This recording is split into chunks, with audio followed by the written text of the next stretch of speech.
Have the goal!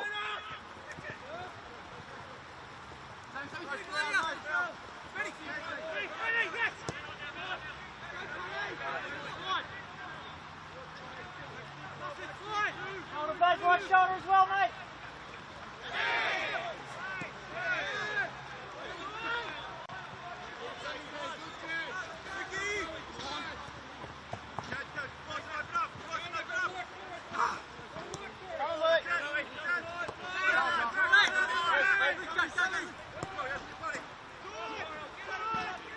Jordy, shoulder, Jordy, shoulder! Work, all right.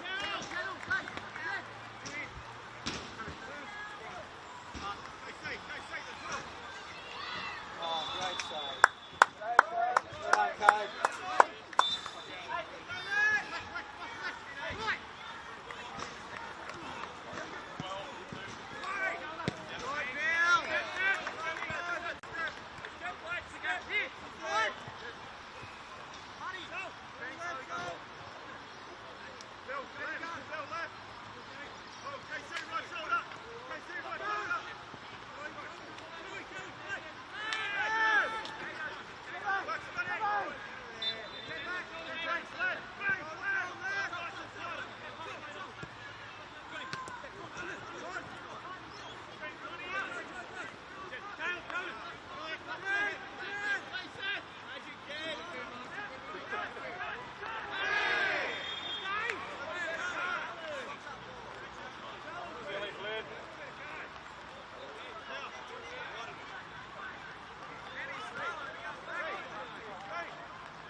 Come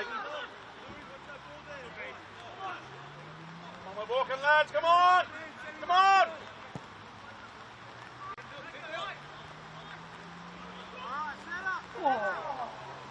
Hey!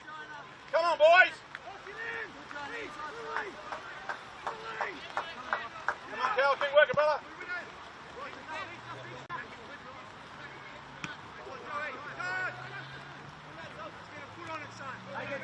Come on!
go. Is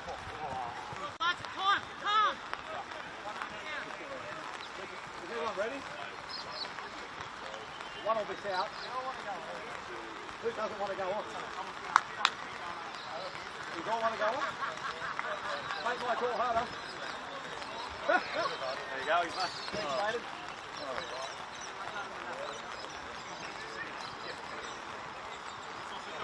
Concentrate here! Come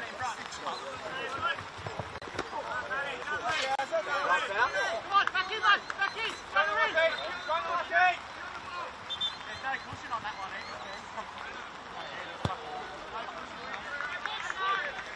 come on! Be strong, son, be strong!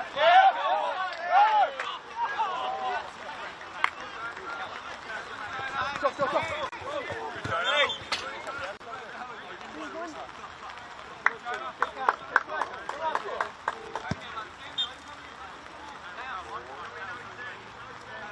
Hey, off Connie's head, off Connie's head. Come on, boys!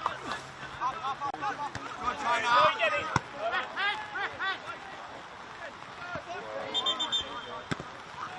It's cool, Martin, eh? Come on! Come on, head up!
Well done, Timmy!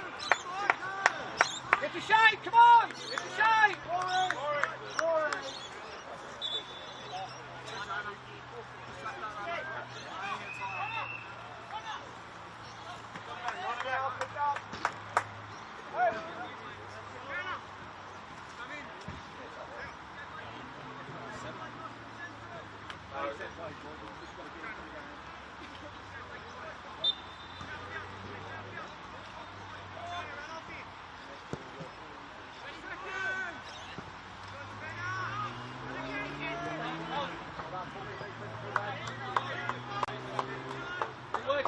done. Finish your work off now, boys. Come on.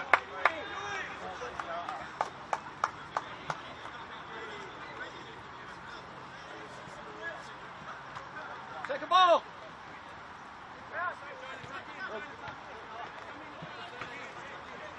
Incomplete, fully incomplete. Oh, unlucky. Ella.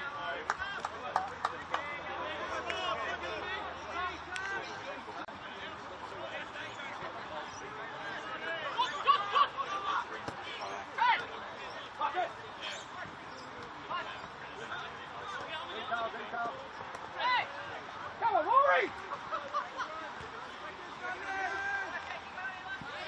Thank you. Back in!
Retail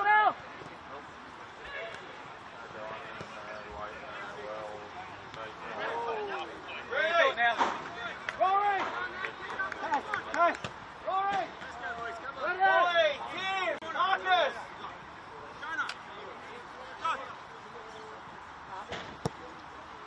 Go yellow! Finish it off, mate! Finish it off!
Good. What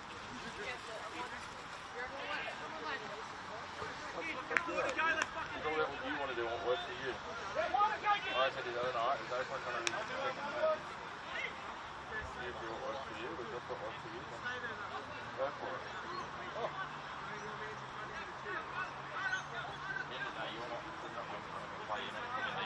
Reference, you probably just need 8 points to work out. You might pick out player 7, okay, we'll start. That's great. If you want to do it, then do that as well.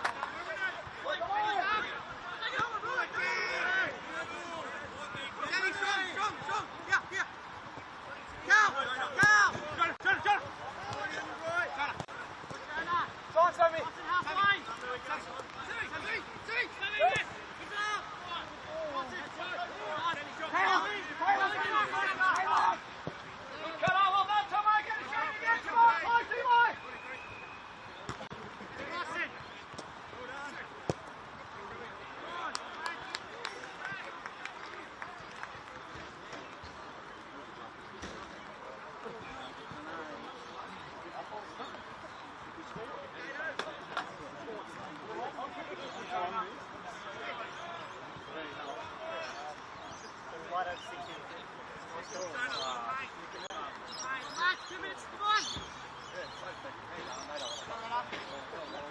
Semi feet, turn in behind.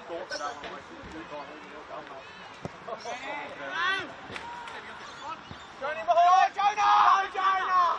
Fucking ball, Redo! A ball!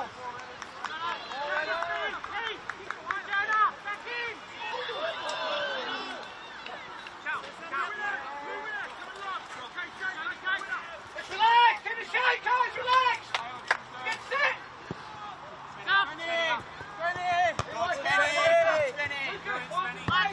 George, take it up here, Jonah with me.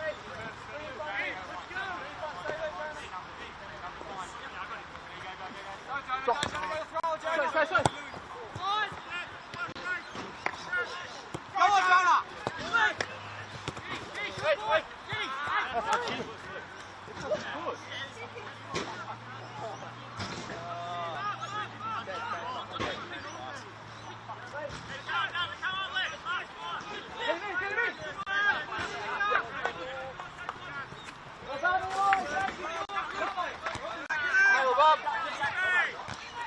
Ball.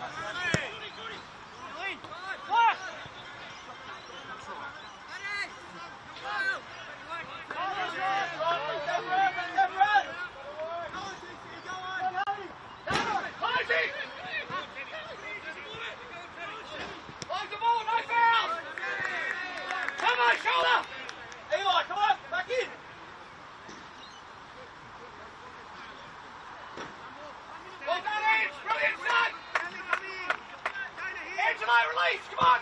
In! Release, come on!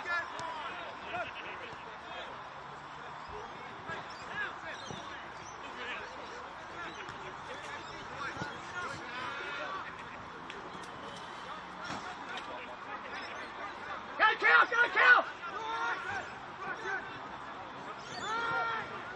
Get him on, Keelan!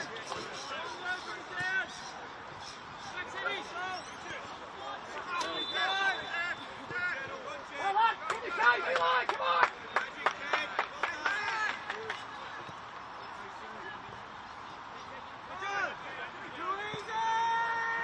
Finish your work off, come on!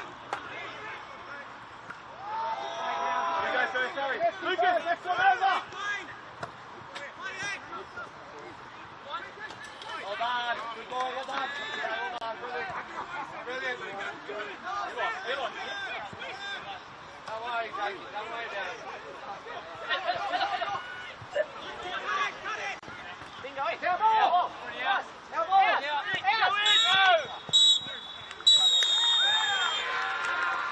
Now leave it. Now leave it. Leave it. Good. Yeah, good.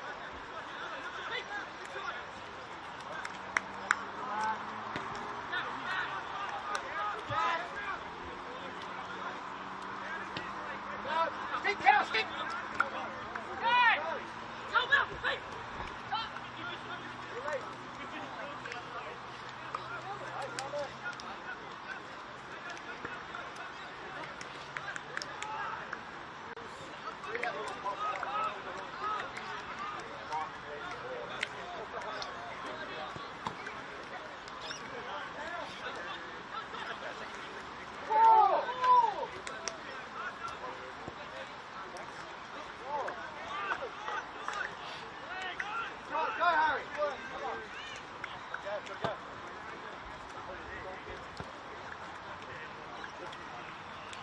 Get up and go, lads. Come on.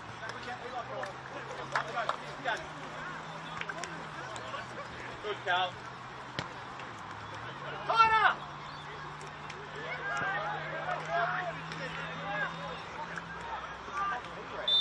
Well done, Jordan. Two good cuts. Take the bed, then. Come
Mikey, same clock.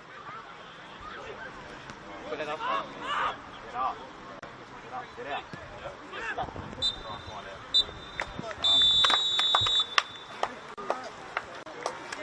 Actually, no. So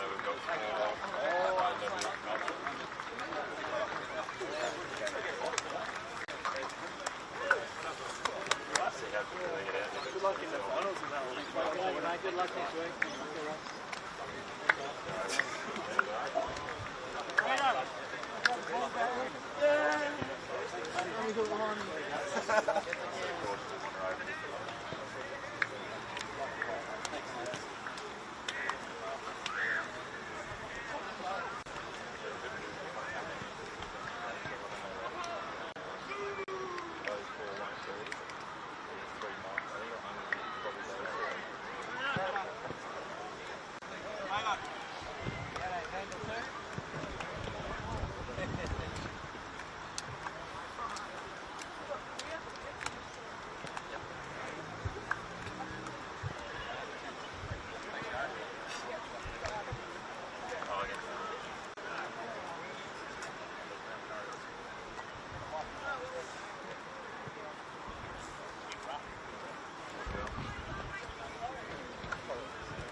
Take the card right ahead.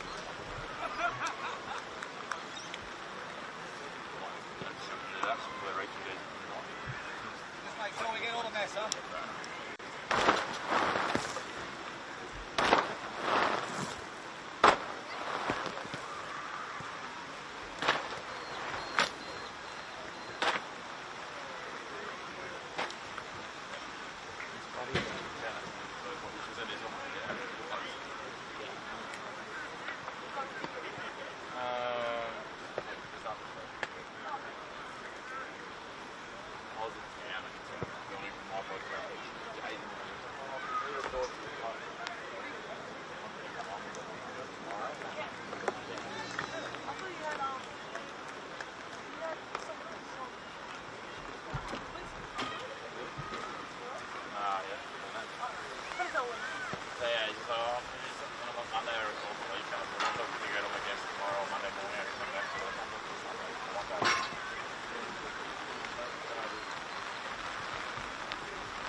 I saw him in the training field watching the arcade.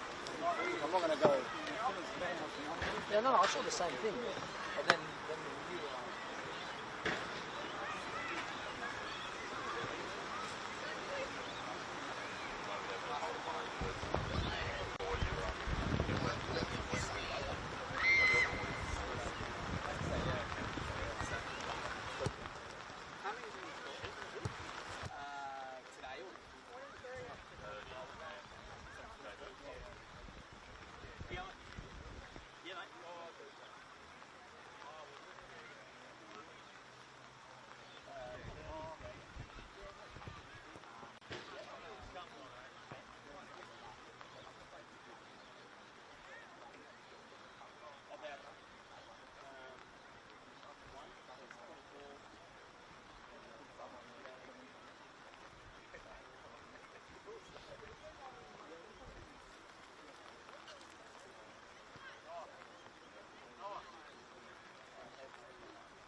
rain. Yeah, yeah, the rain. Good luck, huh?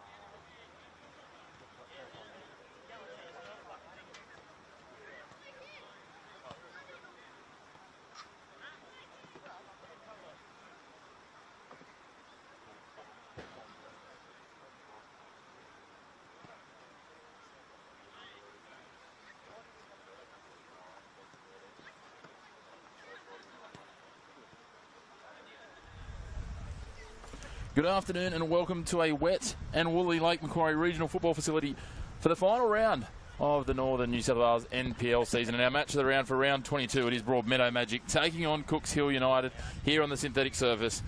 The Magic, they've already sealed the 2025 premiership after last week's 2-1 win over Valentine, and with Edgeworth stumbling to a third loss in 4 games, the champagne is on ice. James Cresner's side have been the benchmark this year, but with Old Boys Day on the calendar and finals just around the corner, there's a careful balancing act, and they'll be resting some big names and giving debuts to some first graders and making sure that they are primed for September. For Cooks Hill, this is the end of their league journey for 2025, but what a year it's been. Their first piece of top-tier silverware with the State Cup, and now just days away from hosting the biggest match in the club's history, an Australia Cup round of 16 local derby up against the A-League's Newcastle Jets. Chris Orich's squad is battered, bruised and down on numbers, but they'll relish the underdog role tonight, just as they will on Wednesday. And like Magic, they will have debutants today as well. Two sides with very different short-term priorities, one with an eye on finals, the other an eye on a cup blockbuster, but don't think for a second that either team is taking today lightly. For Magic, it's about keeping those winning habits. For Cooks Hill, it's about one more big scalp before they switch to cup mode. This one could get lively, and we're about to find out just how much these sides want to finish the regular season with a statement. I'm Chris McPherson, bringing you all the action on the Northern New South Wales Football YouTube channel. I'm joined by Harry Scobie. Harry, how do you see this one shaping up? Yeah, thank you very much, Chris. I think you pretty much summed it up perfectly. I mean, for Magic, what a season it's been. They've been very deserving of their premiership, and for Cooks Hill, in a matter of days, it's a really huge occasion for their club. I'm really interested to see how the young Magic boys go. I think this is the sort of time where they need to step up. Last game of the season, give the youngsters a go, and for Cooks Hill as well, a couple of debutants. So really looking forward to seeing how both teams shape up. Well, it's certainly an opportunity for some young names to impress, as you say. It's amazing what can happen when you're given 90 minutes to perform and shine. Be interesting to see these youngsters from Broadmeadow and the few debutants, as you say, from Cooks Hill. Magic will take this moment in the proverbial sun, definitely not the literal sun. None of that on show so far at Lake Macquarie today. Just plenty of rain as it is everywhere in the Hunter, hence all of our football under cloudy skies on the synthetics. But there's an opportunity for sides to impress. It'll be Cooks Hill in their away kit, their blue strip with the white shorts, Broadmeadow Magic in their traditional red. And as we said, there are, by my maths, Harry, 7 debutants in total, making their first grade starting debuts today. So let's start. If you want to take us through the Cooks Hill lineup, the starting 11. Number 4, Alex Gillespie. Number 11, Jamelia Ocko. Number 15, Matthew Berrigan. 20 is Zach Waddell. 24, Kobe Bailey. 25, Hayden Farley. 26, Lewis Sidorovsky. 28, Luke Fallon. 31, Lucas Miller. 32, Joel Clissoud. And number 60, the goalkeeper, Patrick Inns, on his starting debut to the bench. Number 12, Huon Lickley. 23, Ben Matuzny. 30, Liam Geegan. 40, Stanley Manning-Lurie. And 37, Daniel Seidel. And, of course, they are coached by Chris Zoricic. And, yeah, as you said, Pat Innes, Kobe Bailey and Lewis Sidorovsky all on debut this afternoon for starting for Cooks Hill. They'll be looking to impress Chris Zoricic as they look to their future and look to the remainder of their run with the Cup on Wednesday night. For Broadmeadow, it will be former Jets goalkeeper from their academy, Zach Bowling, in goals in jersey 44. Number 4 is Tom Beecham on debut in the starting lineup. Number 5 is Cale Barrett. Number 6, Regan Jose is also on debut. Number 8, Matt Homer, a third on debut. Number 9, Jaden Stewartson will lead the attack. Number 12, Jesse Hill, also on debut, making out the quadrant of debutants. 15, Jake Callan. 16, Tom Parker. 19, Ryan Ensor. 22, Cody Nancaro. They're substitutes. Number 1, Lewis Alvarez. 2, Bailey Ancliffe. 5, Josh Bryn as we get underway. 7, Jacob Curry. 10, Saxon Pasovsky. 13, Angus McLeod. And 17, Xavier Brown. They are coached by James Kresner. Will it be a coronation march for the Magic, or will it be Cooks Hill adding some spice as they head towards their cup match on Wednesday night? Here they are, Caden and Caro, one of those mid-season signings that moved under the youth rule, allowing them to transfer at any point, even outside of loan windows, coming across from Cooks Hill where he started. So for him, this is going to be a little bit of a grudge match undoubtedly, and we saw no love lost there, Harry. Yeah, exactly, huge. I think he scored against them earlier on in the season on his very first appearance for the Magic, and he'll be keen to find the back of the net today. Certainly will. Some early aggression shown from Cooks Hill. Jaden Stewartson comes out second best, limping out of that one. Certainly not hesitating in throwing their bodies in early, Cooks Hill, Harry. No, they're not. And I'm just, we talked about Cody Nankaro earlier. It looks like he's going to stand over this free kick. We mentioned how hungry he'll be to get his name on the score sheet. Well, he scored goals in both these teams' colours this season. He was leading Cooks Hill's goal-scoring charts when he departed for Magic Park. He strikes this well low, slices it across, though, just skews off the inset of the boot and misses the target by some distance in the end. It'll be interesting to see how this new-look Magic side, a lot of their reserve-grade players, can gel, can fire and can click, resting lots of stars.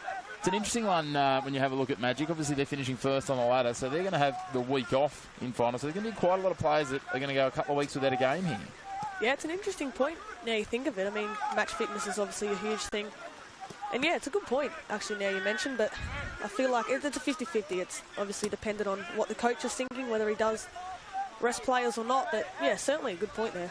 Yeah, interesting with James Kresner. Obviously, much better to have them a little rusty than injured, that is for sure, with some of those big names they've got. When you have a look at the stars in their lineup, the likes of Baker, the likes of Bailey Wells, and plenty more. Ben Diamond in defence. Even Luis Alvarez resting today, or he's on the bench. He'll be hoping that he's resting and not called upon in these conditions that have all of a sudden become torrential. I'll tell you what, we've got a little bit of cover here in one of the most sought-after positions at Lake Macquarie, I think. As the ball goes forward here, all of a sudden opportunity. Here's Nankaro trying to turn his old club inside out. Broken up well, though. That was Hayden Farley in defence.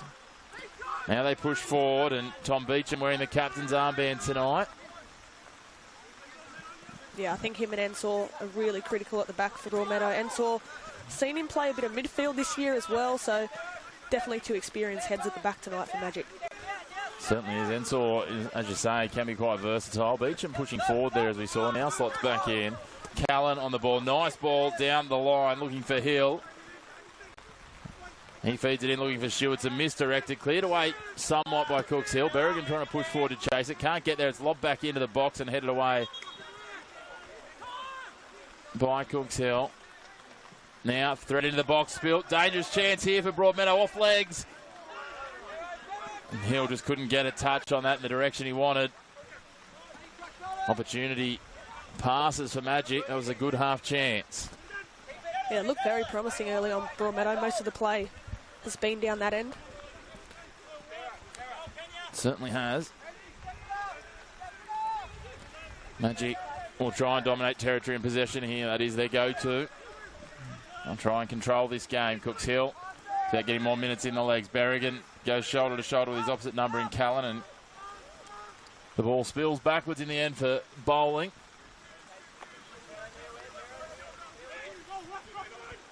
Beecham feeding it forward to Jose.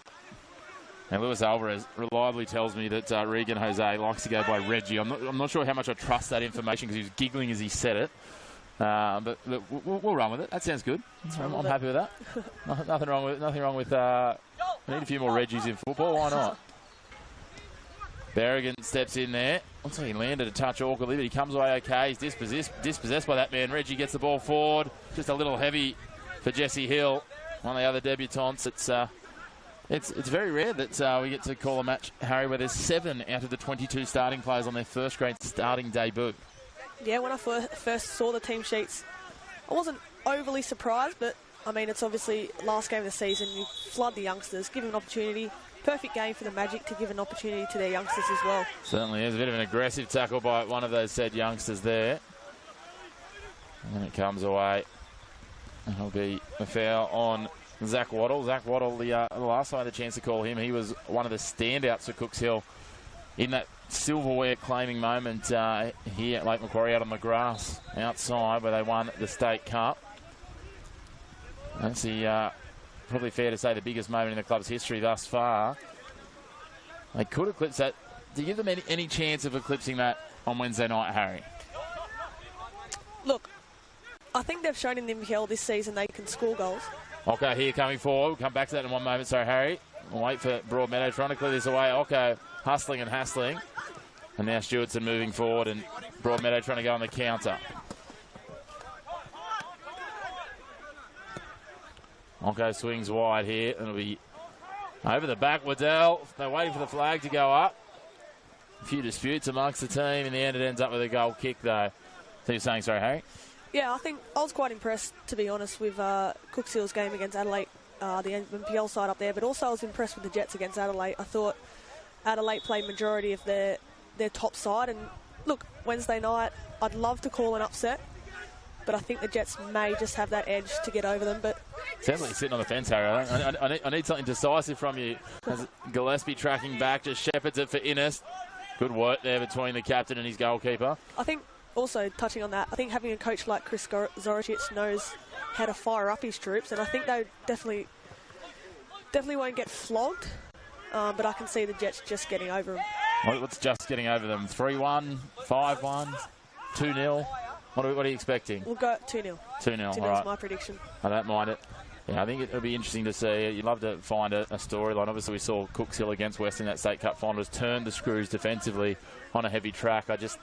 Again, with extra time, all those sorts of things that come into a cup game, even if they could manage to go the 90 minutes, I don't see how they hang on for 120 when the Jets are going to be able to bring on some of that youth and some of those players that we saw, the likes of either sitting out or on the bench for them last game. I mean, they had Costa Grozos on the bench for them. They had Lockie Rose out of action. They had Eli Adams out of action. So, as you said, they were clinical against Adelaide, an Adelaide side that's in some turmoil at the moment. Their one goal scorer has now left the club pretty much the day after that game, which was quite bizarre, in Stephen Mork. So, that's all right. Adelaide are not the most trouble in the A-League, though. No, they're not. And I think as well for Wednesday night, Cooks Hill have played that much football recently. I think it might just get the better of them. Here's a chance for Magic. They push it wide. Hill tries a little step around, takes a shot. In off the post, is it? No, back out off the post. Almost the dream debut for Jesse Hill there. He did well to curl it around the defender, and he beat Pat Innes on the dive, but couldn't beat the woodwork.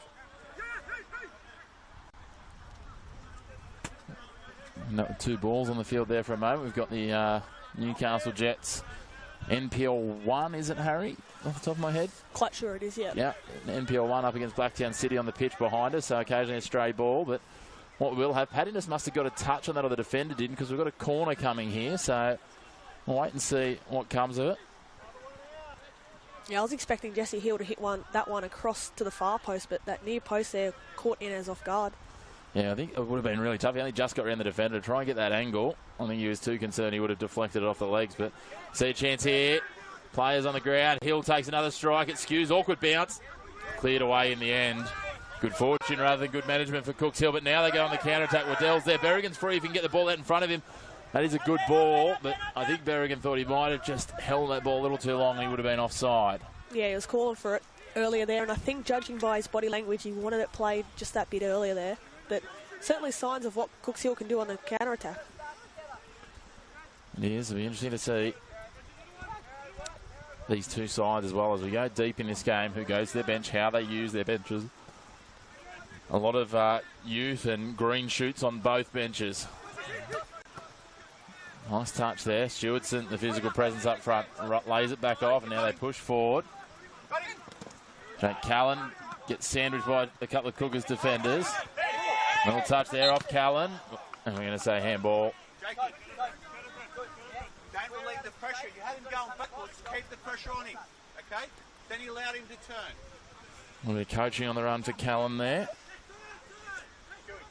Here's the wonderful thing about being this close, being pitch side here at Lake Macquarie, is you get to hear those little bits of insight and intel from the likes of the coaches. We've got people like Kresner and Zoricic here who are some of the best coaches in, certainly in our region, if not the state. Yeah. Yeah, it's the ground that gets you right close to the action, doesn't it? hear everything that both the gaffers have to say. Certainly do. Bowling gets across the edge of the 18-yard box, drives it long. Gillespie brings it down on the head. And played back. Work here from Berrigan. Running out of space, lays it off. Ball intended for Clissold. He gets it indirectly. Plays it forward. Nice run by Berrigan here. He's got some space out on the left flank. If he can find a target, Occo's in the box. Can he hit here? Bowling pushing across, sees it's going wide. And then headed away by Barrett for a corner here for Cooks Hill. What can they conjure? They've got a couple of tall targets. Alex Gillespie, their captain, will be leading that line. Yeah, you can see some of the bigger bodies making their way forward now. They'd love to pitch an early one here. Just over 10 minutes gone. Just waiting for a ball here. Another one went outside the fence. Clissold to take the set piece. Occo, Gillespie, the main target, you'd think. Berrigan also looking to make a nuisance of himself. Delivered in a good area. We've got one player down and it's pushed across the face, and we'll have a goal kick there. Not quite sure how that player ended up face down on the ground, but body's in motion, and all of a sudden that was where we landed. Yeah, but Berrigan rose high there to the challenge, just couldn't direct his header goal bound. The most dangerous is on the move. A lot of other stationary targets in there waiting for the ball to fall on them. Nankara sitting wide here, unmarked, calling for the ball. If he can hold the offside trap. We've got a late challenge here. We've got a yellow card. I didn't actually see the contact there, Harry, but the referee was absolutely in no hesitation of pulling out the yellow card. We'll just see if we can work out who the foul was committed by. I get a number.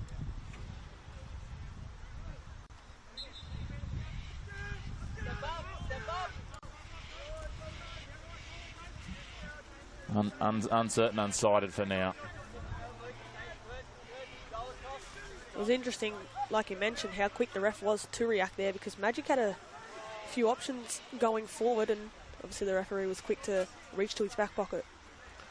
Yeah. Certainly was in no doubt in the referee's mind. It was a strong, confident call. I think Broadmeadow's attack had just broken down, and so he brought it back. And now, Magic Cooks Hill. A little uncoordinated in some of these challenges, you feel. And then Caro slicing in, beats two, pops it forward. Stewardson on the turn, uses the head, brings it down. The defender trying to hustle with him in Farley. He's got his work cut out. Stewardson, plenty of experience, just trying to lure him into giving away either a foul or a corner, but Cooks Hill come away with the throw.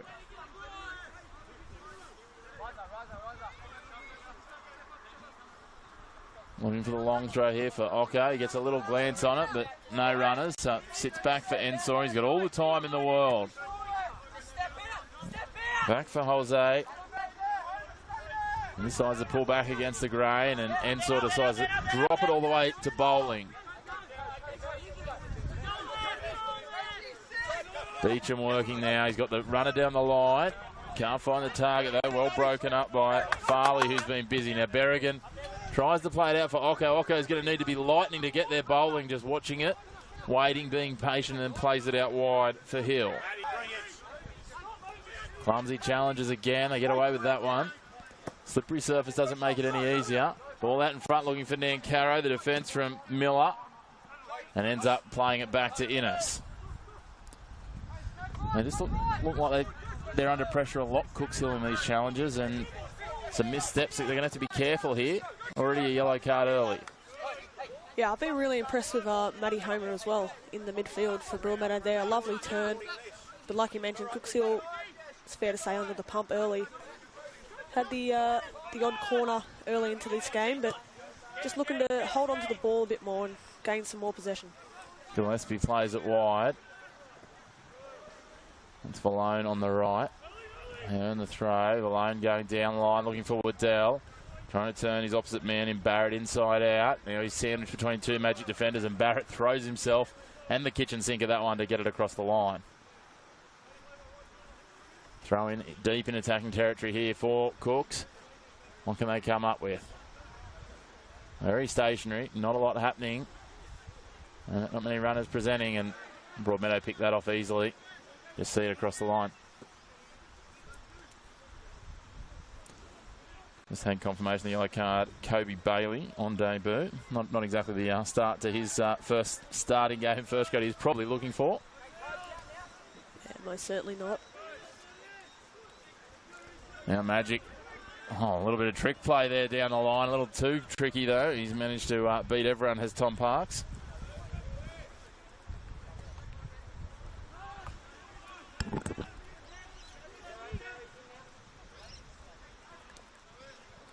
Okay, trying to present a presence and a danger. Again, though, the play broken up and Waddell loses possession.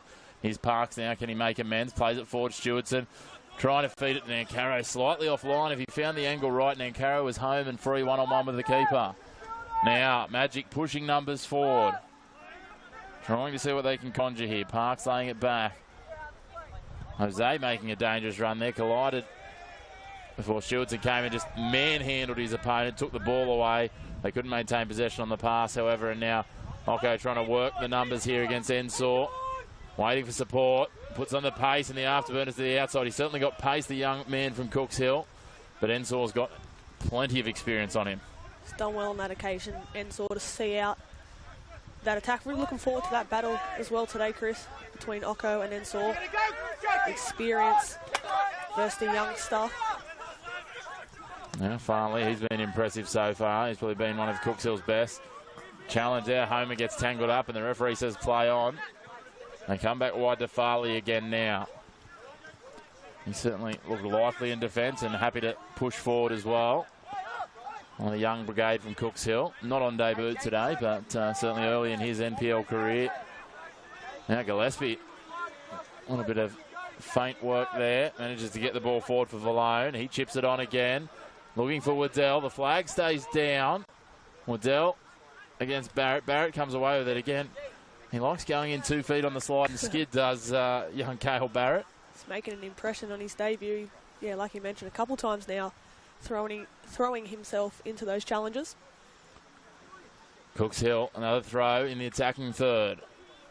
Okay, deep looking for Waddell there. He manages to get the turn away, but is dispossessed in the end. Jose feeds it. Comes forward to Stewardson again. He lays it back for a teammate. Spills wide. Nancaro, a heavy touch. He'll track it down inside the sideline. Happy to go backwards in an endeavour to go forwards. Nice touch there. Again, Nancaro on the ball. Tries to get a little too fancy and cute in the close quarters. Cooks Hill come away and they feed it back to Pat Innes in goals.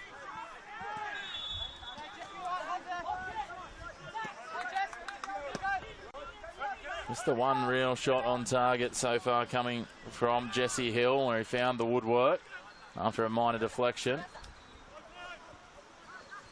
The ball comes down off the chest and now it's played forward. Jose feeds it wide. There's that man now in Hill. Quick ball movement from Broadmeadow. They seem very focused on low time of individuals in possession and just moving it around, trying to create channels of space, and Cooks Hill doing their best to create the block. Yeah, and I think Ensor and Beecham are a huge part of that. The experience there, which is, there's not much experience in that Magic side today. But, yeah, they've been two crucial heads at the back for Broadmeadow. They certainly have. Their experience will undoubtedly be a key part of what Jim Kresner's looked at when he's put this team together. And how here's Hill again on the outside, tries to cut back, and again Farley up to the challenge. That was testing the referee's patience from Hill there, and I'll tell you what, that's not a good look. Beecham's come flying into that challenge and he's come out clutching his ankle and landed awkwardly. Opportunity here, Stewardson. That's a Falcon fair in the face for Lewis Sidorovsky on debut. He's just worn a Jaden Stewardson. Fortunately, it's only a half-hearted shot. If it had been full tilt, he might have been knocked off his feet. Okay, though, at the other end now. Cuts past one, slides across the top of the 18-yard box, lays it off. Waddell puts it into the box at a 1-2. Waddell will take a strike. Bowling gets down to it, then the last line of defence scrambles and clears it away, and we're going to have a foul for the challenge, I think, on Jake Callan. Tell you what, that was such end-to-end football. We went from a Falcon, as you mentioned, at one end to what an incredible stop it was from Bowling at the other end, and already those last minute or so just showed how end-to-end it can be. Magic at one end nearly finding the back of the net, and then Zach Bowling denying Waddell on that occasion. But some really good chances in those last minute. It certainly was. That was some nice selfless play from Cooks Hill there, just working it around rather than going direct. And I'll tell you what, someone might need to do a HIA check on Lewis Sidorovsky. He wore that fair in the face from Stewardson. As I said, lucky it wasn't a full tilt winder, because we know Stewardson can take a powerful strike from range. I think it was goal bound as well. It looked like it was probably going to be on target for towards the postage stamp, not quite. Would have maybe tested Pat Innes, so the smack in the face might be worth it, because it's maintained for now the clean sheet. Beecham just saying that he's all good with the ankle to the coaching staff.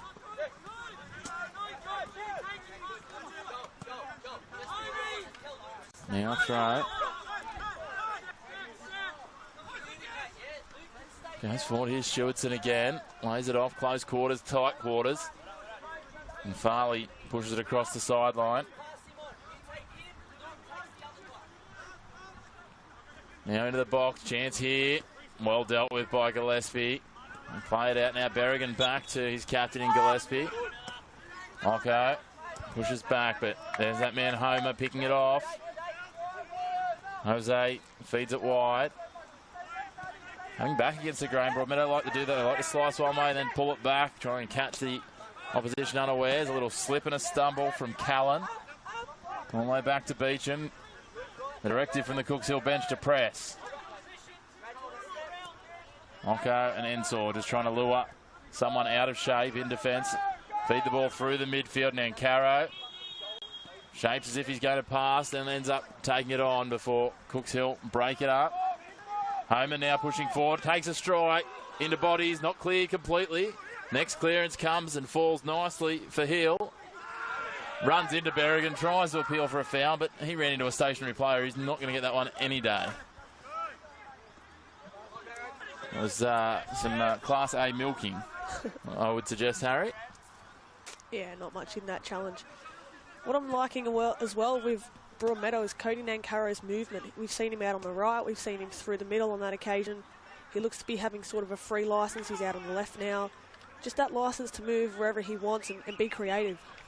Certainly is. He's on the move and he's constantly in motion. Now pulled into the box from Homer. Finds the head of Gillespie. Clears it away and straight away again. Cooks Hill going on the counter attack. Waddell.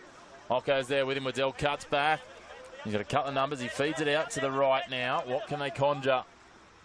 I was going to say the men in black and white, but they're in blues today. I'll certainly be loud and proud in their black and white on Wednesday night when they take on the Newcastle Jets at number 2 Sports Ground.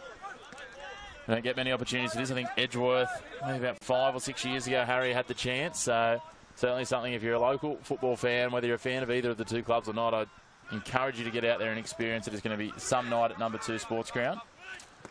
As you see the ball pushed back across the back. Gillespie. Yeah, certainly will be a big night on Wednesday. I'm hoping the weather isn't a huge factor in the game, but nonetheless, really looking forward to number 2 Sports Ground buzzing.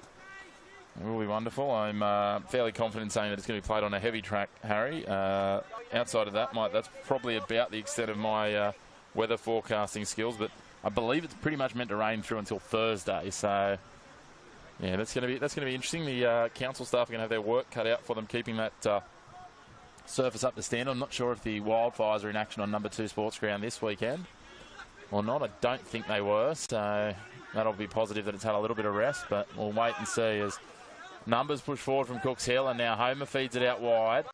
Hill looking to feed it on, decides better, then gives it to Callan late, but his direct opposite number in Berrigan tracks back and lays it off for Pat Innes. Not exactly a textbook clearing pass, but he finds Clissold nonetheless. Now it's left by Valone. Farley tracking down towards the 18-yard box, cuts back against the grain, feeds it in. Ocko's there. Can he take a strike? Yes, he can. Just wide of the right post. I thought for a split second there that he'd managed just to caress it and catch Zach Bowling stranded, but Bowling, ever confident, watched it sail away to the right of the goals. It's a lovely dummy from Hayden Farley to open up this left-hand channel. And tell you what, it was very inches away there from finding the back of the net. Wasn't far away now. Both sides starting to find their range. 25 minutes gone here at Lake Macquarie. The rain has passed for now. Touch wood, Harry. I won't say that it's gone completely, but we'll make the most of it. You know, they say make hay while the sun shines. We'll just try and make some high-quality football. Well, we won't make the football, but you know what I mean. Cooks Hill now working it. Pass back across goal. That seemed risky at best, with advancing men in red jumpers coming forward. Yeah, that was the word. Immediately I thought of the word risky. Some might call it maybe ballsy. But yeah, I'm not sure how Zorro's heart rate is going in the dugout there at Cooks Hill, but I'll tell you what, it worked out okay. So the ends justify the means, and here again they go ranging forward. That was an optimistic pass, and Beecham picks it off easily. I don't think Zorich has been as vocal. Chris, would you agree, as he is in usual games? Yeah, I think the reality of this game is, Harry, that as much as it's a great experience and opportunity for a lot of these players out there, winning or losing this game is probably not going to, see Zorro lose any sleep at the end of the week. He would happily ship 6 goals here if it meant that they win on Wednesday night. That will be their focus. They'd certainly love to finish their regular season putting a spanner in the works of Broadmeadow as Gillespie breaks that opportunity here. Strike taken, and the scoring is open. The first goal is that Tom Parks putting it in just past a prone keeper.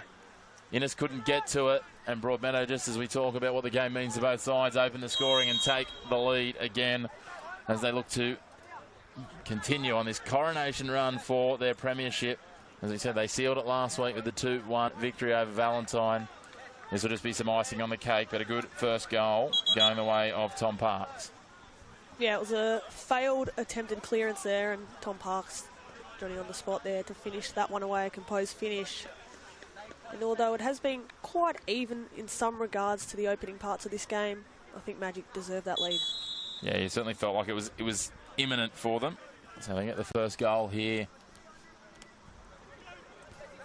after 27 minutes or so. And now it's the work for Cooks Hill to be done. It'll be interesting to see how many troops they throw after this in terms of it.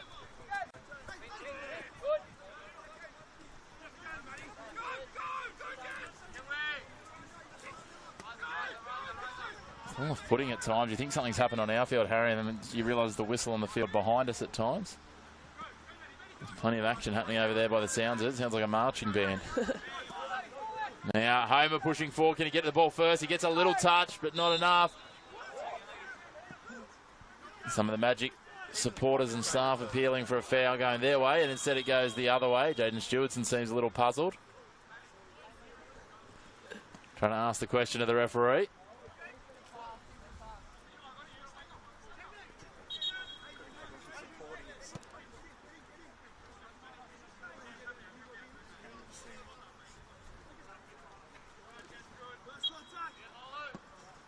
Driven long by Innes. Onko gets up to it. Falls nicely for Berrigan. He controls it, gets inside the 18-yard box, shrugs off Beecham, takes a strike. Bowling down to it. A nice, clean save from Zach Bowling.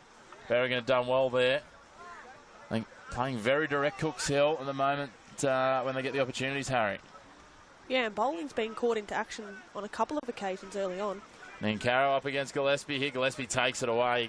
And Caro just trying to put the afterburners on and get down that left flank.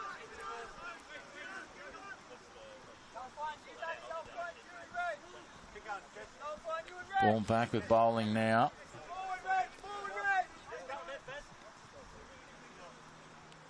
Working it around. Ensor is happy to take his time, try and lure out some shooting defenders. Can't do that. The press holds. Now they work to down that left flank. Looking for that little 1-2 is Carl Barrett, but just overcooked and it trickles away over the sideline.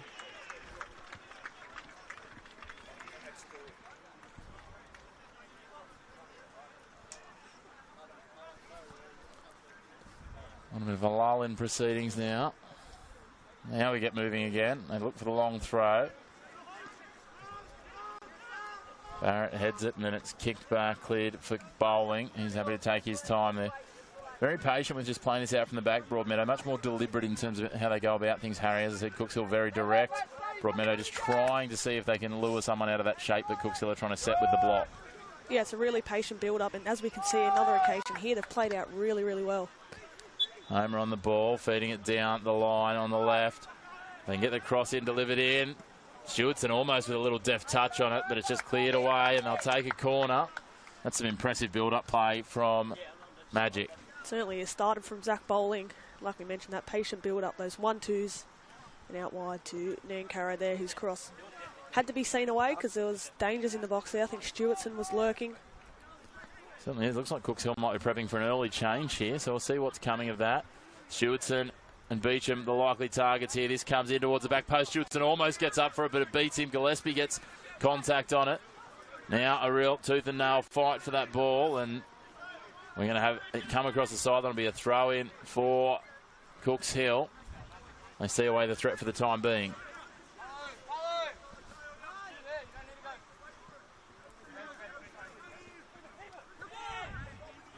Looks like it's going to be Matt Berrigan coming from the field. Stan Manning-Lowry will replace him. That's the mail we're getting at the moment, so I'm not sure if there's some issue with Berrigan. He's actually looked quite handy for them, or whether they're just putting him on ice, considering he's probably going to be a key cog on Wednesday night now that they've fallen behind. Yeah, there's a huge contingent of Cooks Hill players that are missing this game, and I'm expecting Chris to probably play a big role in Wednesday night's game. Well, it'll be interesting. Obviously, one of the key players. He was the man of the hour in the penalty shootout in that State Cup final, Daniel Eisenhower. I'm not quite sure on what the latest is with his injuries. I did note that Chris Orich was talking about him carrying an injury, and they wouldn't be playing him today, which makes sense. But whether or not he'll be fit for Wednesday will be interesting to see, as Ensor just picks that one off, lays it off for the goal scorer in Parks. Now they try and move the ball around Nankara out on that left flank, as you identified earlier, Harry. Ball back in, Stewardson dropping it down. That looked like a foul, and the referee's right on that one.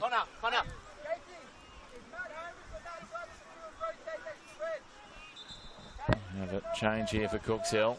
Confirmation is Matt Berrigan coming off. Stan Manning-Lowry will go on.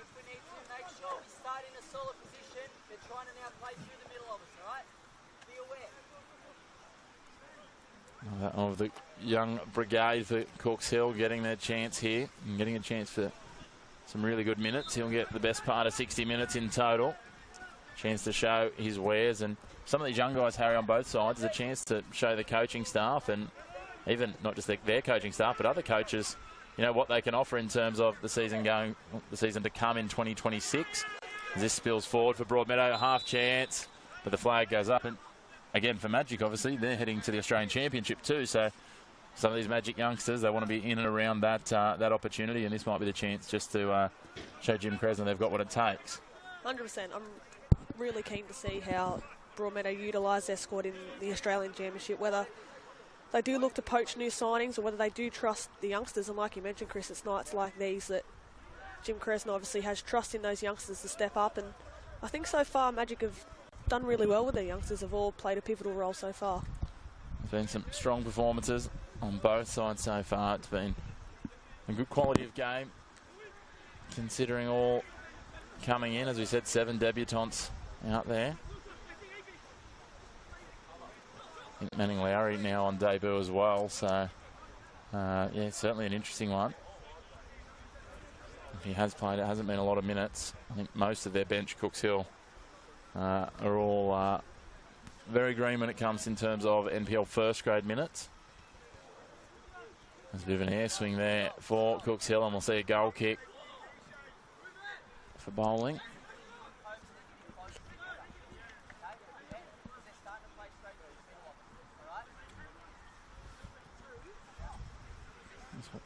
Waiting for Bowling to retrieve a ball. He's managed to get hold of one, and we'll get back underway. They play it out from the back by the captain in Beecham. Homer sitting back and low for them defensively. Now Ensor. Pass is deflected. Out for Waddell. He's going to wind up and take a strike, is he? Just loses his footing as he goes into it, and it's defended away, and we'll have a corner. Zach Waddell will take the corner for Cooks Hill. Joel Clissold just asking some direction from the bench on what they want here. Great tracking back there from the debutant Cale Barrett. It was a risky pass from Ensor initially, and Cale Barrett was alert and blocked that shot from Waddell. The Cooks Hill here, looking to essentially find that equaliser. They certainly are. Gasol comes and takes over from Waddell. Drops it short in the end. Homer picks it off. It's headed forward by Jose. Reggie does the job there. Towed forward now. Out in front for Hill. Pat Innes comes out and didn't exactly clear it a long way, but did a really effective job of breaking up an attacking raid there. Well done. Not easy to make confident calls like that as a young keeper in your first grade start. But he read that well and played it well. Now Magic will take a throw in the attacking third. This one's cleared away and almost rolls all the way over the clubhouse roof, but will make its way back down, fortunately. In slow motion trickling down that roof. And it's back. Now we take the throw. It was almost synchronised, that was. As was the rain coming back. Fourth official joins us back in our nice little tent over here. Keeping himself dry. Just touching on Inez's crucial block earlier, I think sometimes you can be a bit hesitant as a keeper, especially on debut, as to whether to come out or not. He's done really well to clear that one, especially with Jesse Hill's pace. He showed promising signs early on as well, so really well done from the debutant. Very strong from Inez. He's been good in a couple of the reserve grade games I've seen him in earlier this year. Sometimes that decision making is such a key piece. If he hesitates too long there, all of a sudden he gets himself in no man's land. This one out for Manning Lowry. He's trying to turn on the pace. It's hard. The heavy rain. A bit of a nudge there. Beecham play on, says the referee, out in front of Nankaro. He's got the jump on the defender. Farley tracking across, trying to close it down. He plays it into the box. Little touch from Gillespie was enough to beat Stewardson. I'm not quite sure it's the effective clearance he was looking for to stop it, but it worked nonetheless. Jose lays it off. Today, Harry, it doesn't really matter how it happens, so long as it works, right? Yeah, exactly, and Stewardson pounding in that box there. Certainly is. Nankaro chasing, but the offside flag goes up. The referee's doing well to see anything at the moment with the torrential rain out there. If you're tuned in watching this on the live stream, I think you've picked the best location for viewing from your couch or wherever else you might be. Hopefully you're staying dry. This weather is starting to set in here.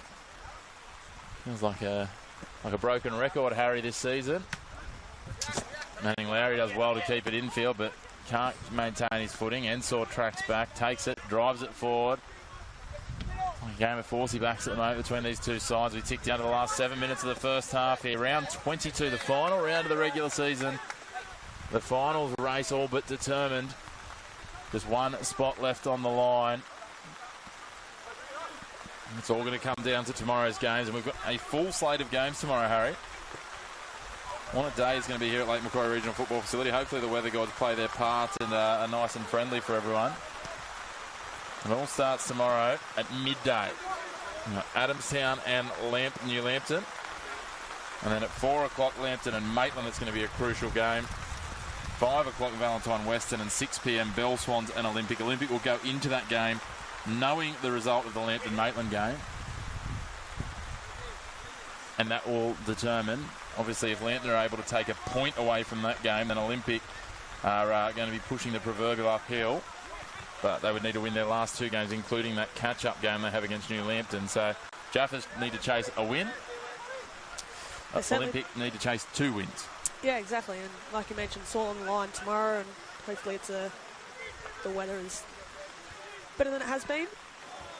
And yeah, really looking forward to tomorrow's action. I think as well the Adamstown-New Lambton rematch. I think Adamstown victorious earlier in the week against New Lambton, so a rematch there. And then obviously you mentioned the Lambton-Maitland game, all on the line there. Yeah, and then Valentine as well. They play Western at 5 o'clock, and they need a win and some sort of minor miracle on the for and against tally to try and stave their way out of the relegation playoffs. I think they're essentially set there when we look at the goal difference. But the other one that I'm intrigued about, Harry, and I don't know if you know, you may know the answer to this. If Lambton have a draw, they will go to 31 points. I'll just come back to that in a moment. We'll pick apart this Cooks Hill attack first as they push forward in this heavy rain. Dangerous time to have balls crossed into the box, as I was saying. So if we look at Lambton Jaffers, let's say they have a draw with Maitland tomorrow, they'll go to 31. Their goal difference will be 6. if Olympic win by 1 and then win by 2 in their remaining games, their goal difference will also be 6 and they'll also be on 31 points. Yeah, so then they do a... Doesn't another stat come into that play after Well, that? that's what I'm asking you. What's that stat? Is it goals against, potentially? I'm not sure, to be honest, so we might need to get some clarification on that. That'd be an interesting one. Yeah. Yeah, certainly there'll have to be something. I don't think they're going to be flipping a coin at that point. Depending on different tournaments, some will have goals for, some will have goals against. Some will have the head-to-head records, some will have fair play points. To be honest, I'm not entirely sure. Let's just hope that doesn't happen, because that feels like a real, just delineation of the smallest margin. So, Yep. I mean, Lambton can make it nice and easy. The Jaffers have been in good form. They just need to get 3 points. Even if Lambton were to lose, it actually eliminates that possibility as well, because then they're 5 points apart, and obviously Olympic can't get 5 points from 2 games. No, they can't. So then it will very much be ball back in Olympics court. Certainly will. Time ticking down here in the first half. Magic with the upper hand, leading 1-0 inside the final 4 minutes of the first half. I feel much better now seeing Jim Crescent with an umbrella. He was wandering around in the rain without one before and getting drenched by the minute. Stewartson with a chance here. Lays off. Nankara couldn't capitalise. Gillespie read it well. Nice ball movement there from Cooks. Now it's fed forward from Valone. He ends up with it again. Pushes it forward for Ocko. His pass is picked off though, and now Magic. Jose, he's been busy. He looks like he's just all action all the time when he gets on that ball. Parks gives it back. Jose feeding it forward. Now played on again. Callan. Hills look dangerous. Tries to feed it through. Sits for Nankara. Takes a strike. Gets it off the outside of the right. He'd love to have that all over again. Just absolutely skewed that. He was one-on-one with a strike with the keeper. And more often than not, you'd back a finisher like Cody Nankara to get that one. You certainly would. It's a great play from Jesse Hill. Just hearing the intel from the coach. He's gonna punt him for that, I think. Jeez. Tough crowd. I think we might see some changes for Broadmeadow at the break. Especially if they're leading by 1-0 from what we're just hearing there. Headed forward, and captain in Beecher. Homer pushing up. Stewartson trying to put the pressure on. Ensor shepherds it for Bowling, who's out at the edge of the 18-yard box. I'll tell you what, if you got the tap on the shoulder here today at halftime, Harry, you're probably not all that disappointed, considering how the weather is out there at the moment. Yeah, most certainly. I think, as you mentioned, it comes in patches, Chris, and it's been on and off all day. I know we had a few games here all day here at Lake Macquarie, and the rain certainly had an impact here and there, but let's hope for the second half it can hold away. Yeah, we had the wrap-up of the Northern League 1 games today, so I believe, if my very rudimentary mathematics are correct, that there was such a reshuffle from some of the results that the team that was sitting 8th of 10 going into the final round is the team in Thornton who will actually go down, which is quite a phenomenal result when you consider the permutations that requires. And if I'm not mistaken, I think the teams going into the playoffs, not in any particular order, will be Toronto Awabba, West Wallsend, and Singleton alongside what looks like being Valentine. So I think from the way that finishes, Valentine will most likely play West Wallsend if my maths... play Singleton if my maths is correct. And West Wallsend and Toronto will play each other as well in the semi-finals of the playoffs. So really looking forward to that. Seeing if we might have a second new team alongside Cohiba, who will take New Lambton's place in 2026 in the NPL. Obviously last year Adamstown were able to stave off the relegation playoffs process with some late resolve in their semi-final and final. Looking forward to that. Some good finals action in terms of the Northern League 1, the playoffs for the chance to come up. As we know, Cohiba, the automatic promoted side. Nice little run forward here from Jose. Puts it forward for Stewartson. He gets a touch, pulls up, turns, headed away just short of the line, and then, my goodness, I thought Jesse Hill had got there. Second shot on goal, second shot on target, but again, just picked off at the last moment. It's desperate defending there from Cooks Hill, Jesse Hill, he's craving that goal, isn't he, Chris? He's been in and around. And little misstep, sorry mate, little misstep from bowling there, but he manages to clean up. Yeah, Hill's certainly been dangerous as our fourth official goes forward. It'll be 1 minute of added time. That makes sense, not a lot of stoppages. But yeah, it's there's been some really impressive performances from some of these young guys. The man on the ball at the moment's impressed. Jose lays it out nicely, gives it for Barrett. Jose and Hill have probably been the pick of them for mine for Magic, that is for sure, as Innes comes off his line. He's been strong as well. Yeah, there's certainly been some good ones. Farley not on debut, but he's been really impressive as well. And here he is on the ball, almost on cue. Miller loses possession, it goes across the line.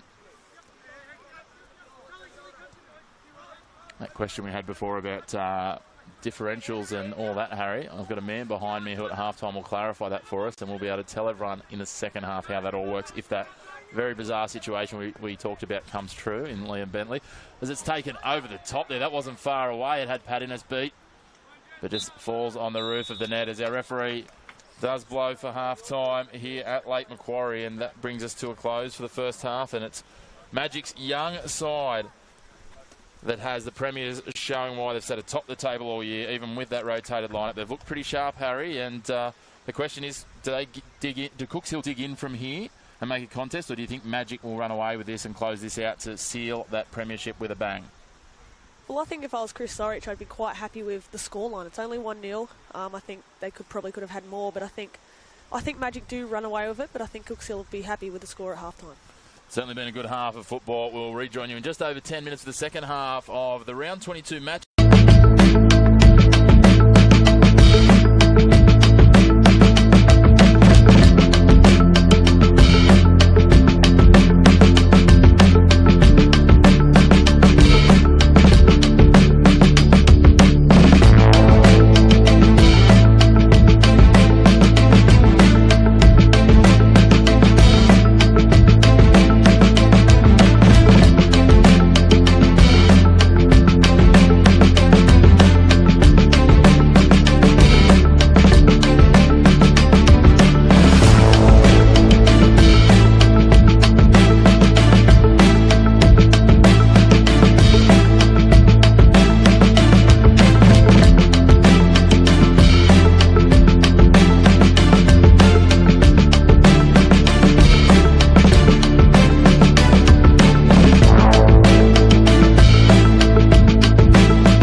That's the feeling. Progress. Momentum. Getting somewhere. That's what it feels like when you bank with Newcastle Permanent. With local experts and award-winning customer service. We're here for you, and we're here for good.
That's the feeling. Progress. Momentum. Getting somewhere. That's what it feels like when you bank with Newcastle Permanent. With local experts and award-winning customer service. We're here for you, and we're here for good.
Welcome back to Lake Macquarie Regional Football Facility, where we are getting set for the second half here of the Broadmeadow Magic versus Cooks Hill round 22, match of the round Got some interlopers from Blacktown City coming across the field here, getting set for their game.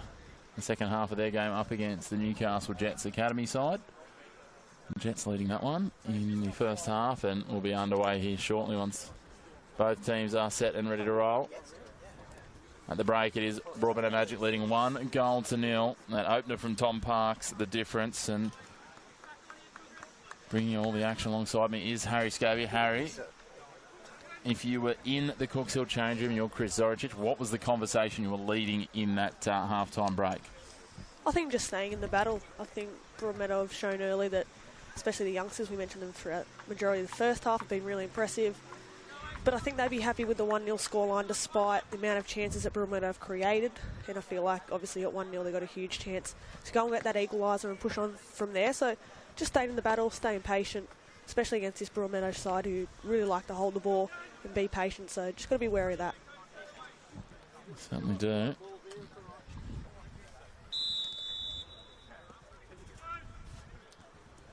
Back underway here at Lake Macquarie. Heading into the second half, and there's Parks just laying it off. Barrett on the ball. Ensor now working it around.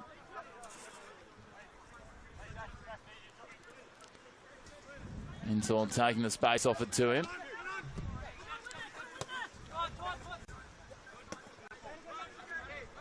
Opportunity pushing forward. Homer. He's got a runner here. That's a nice ball for Barrett. Barrett on the edge of the 18 feeds it in. Looking for Nankara to finish. He skews it. It's picked off the line. Just need a little more on that. Nankara again with a chance to get himself on the score sheet. Just couldn't quite get enough salt and pepper on that, Harry, to finish it off, and it was picked off the line. Some great scrambling defence from Cooks Hill United. Yeah, there's two opportunities that Nankara would have loved back, especially that one there on that occasion. Just didn't make the right contact, but Magic already showing early signs of what they can pose when they go forward. Yeah, I don't know that he could have got to that with much more sauce on it, but again, a good effort nonetheless. I thought it was going to just trickle in. Barrett making another good run here, catching them out with width. He's got some pace as well. Feeds it into the box, touched, fed back, not quite dealt with. Pushed across. What a finish. The man on the spot, Reggie Jose. The one we were discussing all first half. We certainly were. Lewis Alvarez will be very excited on the bench. What a finish there. He's Johnny on the spot. A couple of little parries around, and he came in and just curled it around the pack. And you feel for Pat Innes because there was no way he was sighting that or stopping it. And Broadmeadow Magic now very early in this second half lead 2-0. They're looking very comfortable, the Magic. They started this first half with so much good intent. And Barrett as well down the left-hand side. He's been forward. And obviously it's Reggie who gets the goal, which sees Magic with a more comfortable lead now. Yeah, it certainly does. You wonder what that means for a few of the players maybe on the bench, and even for Cooks Hill, how they manage the workload. There'll undoubtedly be some of these players. I look at, the man captaining them today, Alex Gillespie, Zach Waddell, another. Will undoubtedly be key. Joel Clissell, that man on the ball as well, in terms of possibly depth and impact play on Wednesday night. I don't want to be too heavy on their legs, but Cooks Hill are going to try and take a strike here. Bailey trying to get it done. A man with the yellow card from the first half. That was not what Chris Zoric's half-time talk would have asked for. Here's that goal scorer, Jose. I think they're fully deserving of that lead as well, Magic. They came out of the blocks really fast. As we mentioned, debutant Cale Barrett down the left-hand side here as well, looking to exploit the width, and they certainly deserve that second one. It's interesting, we talked about Caden Nankara being, sort of floating around here, and Tom Parks just switching side at different points here, but both of them tightening up into a narrower corridor, which has sucked in the wing back, if you will, or the right back here for Cooks Hill, and Barrett making, full value of that, ranging down that left, and some beautiful delivery to him from the likes of Ensor. Now all of a sudden, Occo is going to try and turn things around the other way. Can Cooks Hill find a goal from somewhere? They certainly found plenty last week. That 3-3 draw here at Lake Macquarie against Lambton. If my memory serves me correctly, just the second time they've scored 3 or more goals this season. Nankara looking for options. Stewartson's there. He drops it back and tracking back. Malone draws a little foul. Not much in it. from Homer, but a foul nonetheless.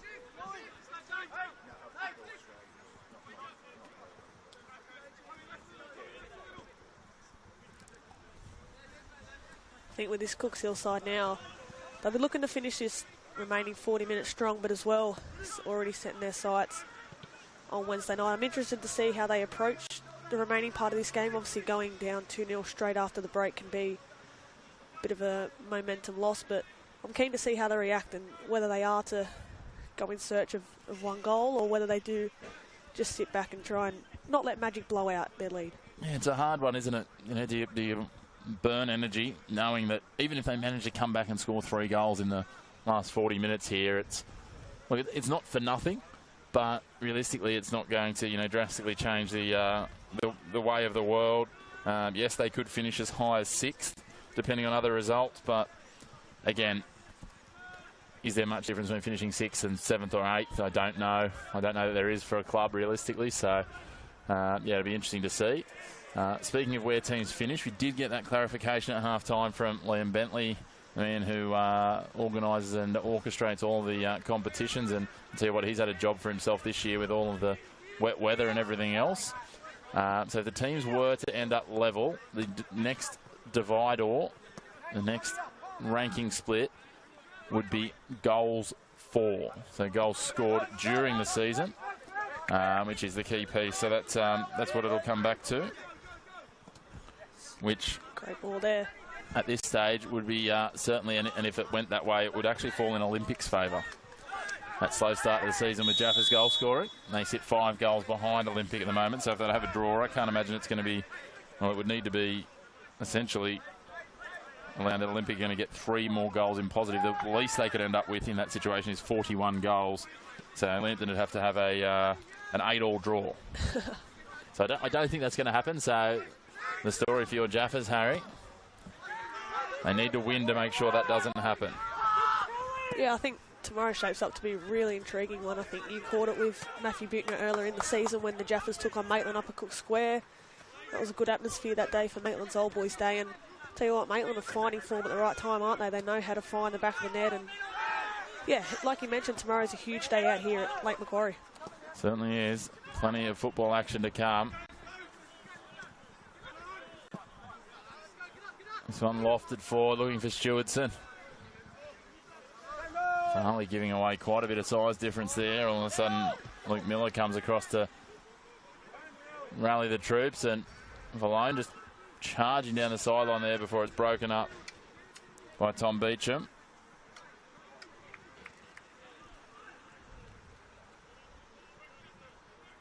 Been such a crucial part of their campaign this year has Tommy Beecham. Obviously stepped up a couple of weeks ago against Edgeworth to get that win secured for them. Big part for Broadmeadow heading forward. Certainly has been. He's very versatile, as you touched on before. Got 4 goals to his name this season, which is quite impressive for a centre-back. It is impressive for a centre-back.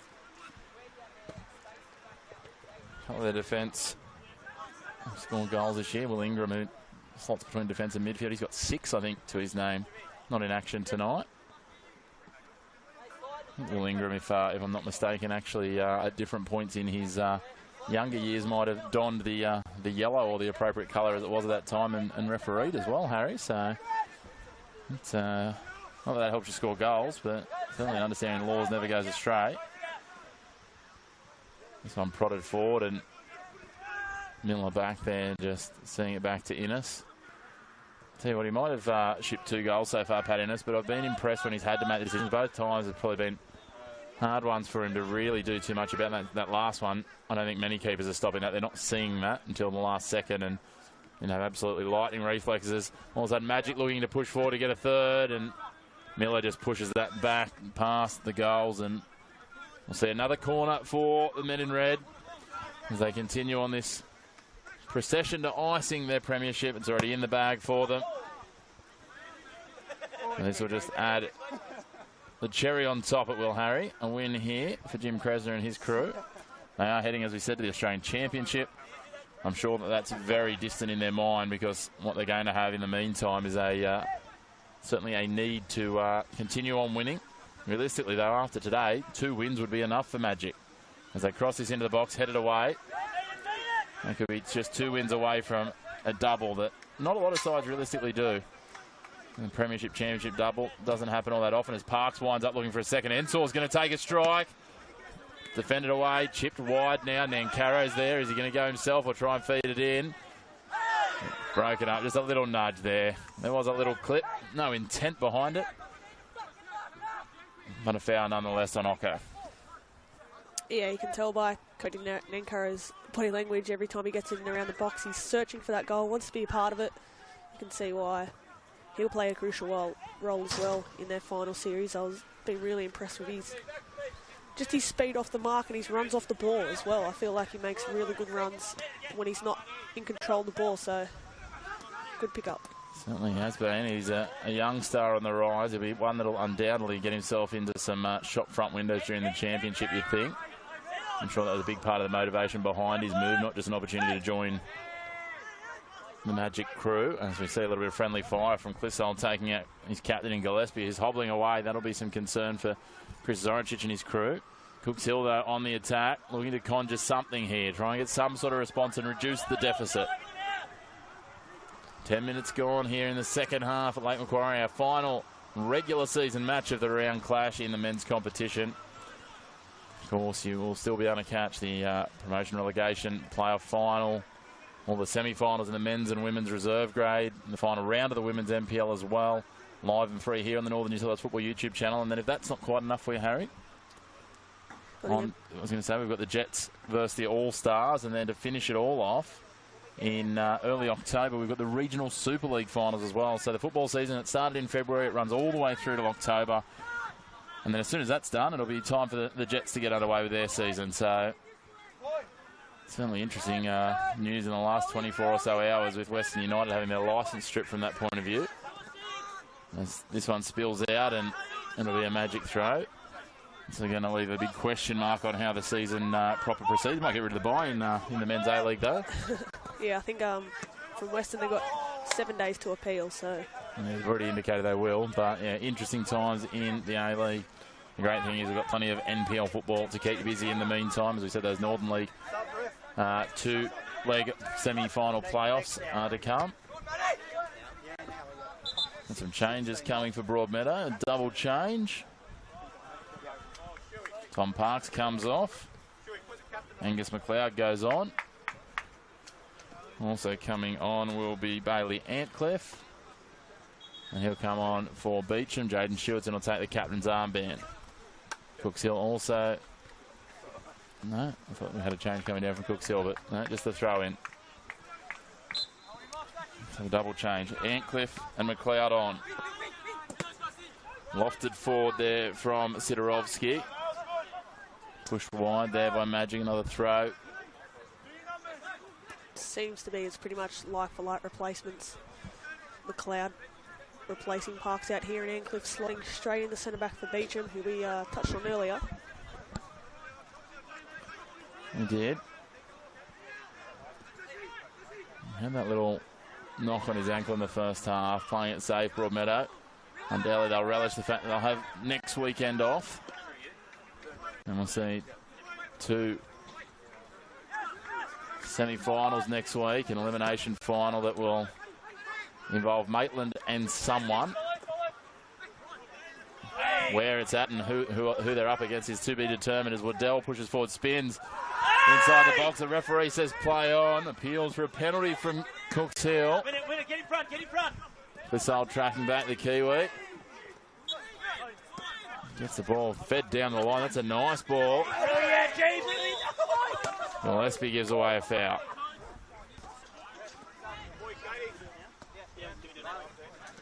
And Caro manhandled there. And now we'll see a double change for Cooks Hill. So it'll be Ben Matuzny and Liam Giogan coming on.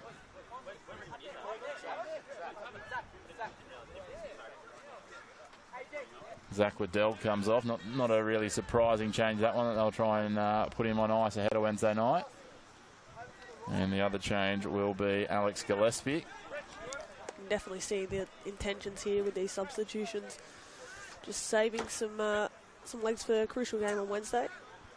Certainly will be. A little bit of a reshuffle. They're just trying to work out who's slotting into centre back and change the captain's armband as well.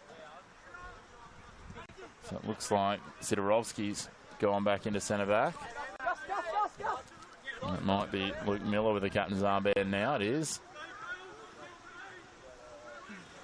Ball fed forward here. Opportunity on the outside. Little clip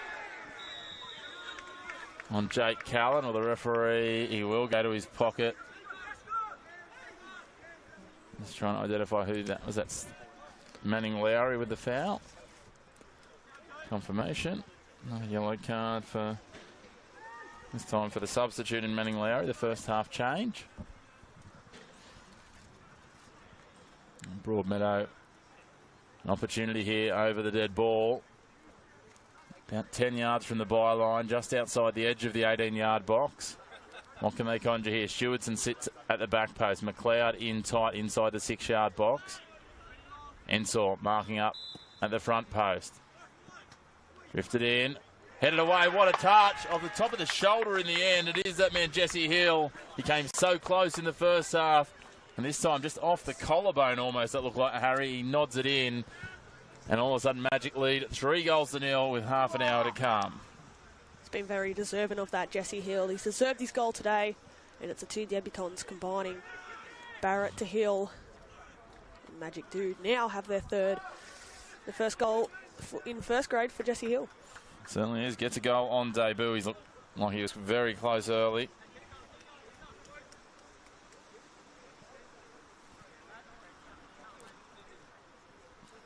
And you feel that's absolutely iced it here. I can't see Cooks Hill, and I don't imagine they're going to chase it. And as I said, I don't think they've scored 4 goals this season, Harry.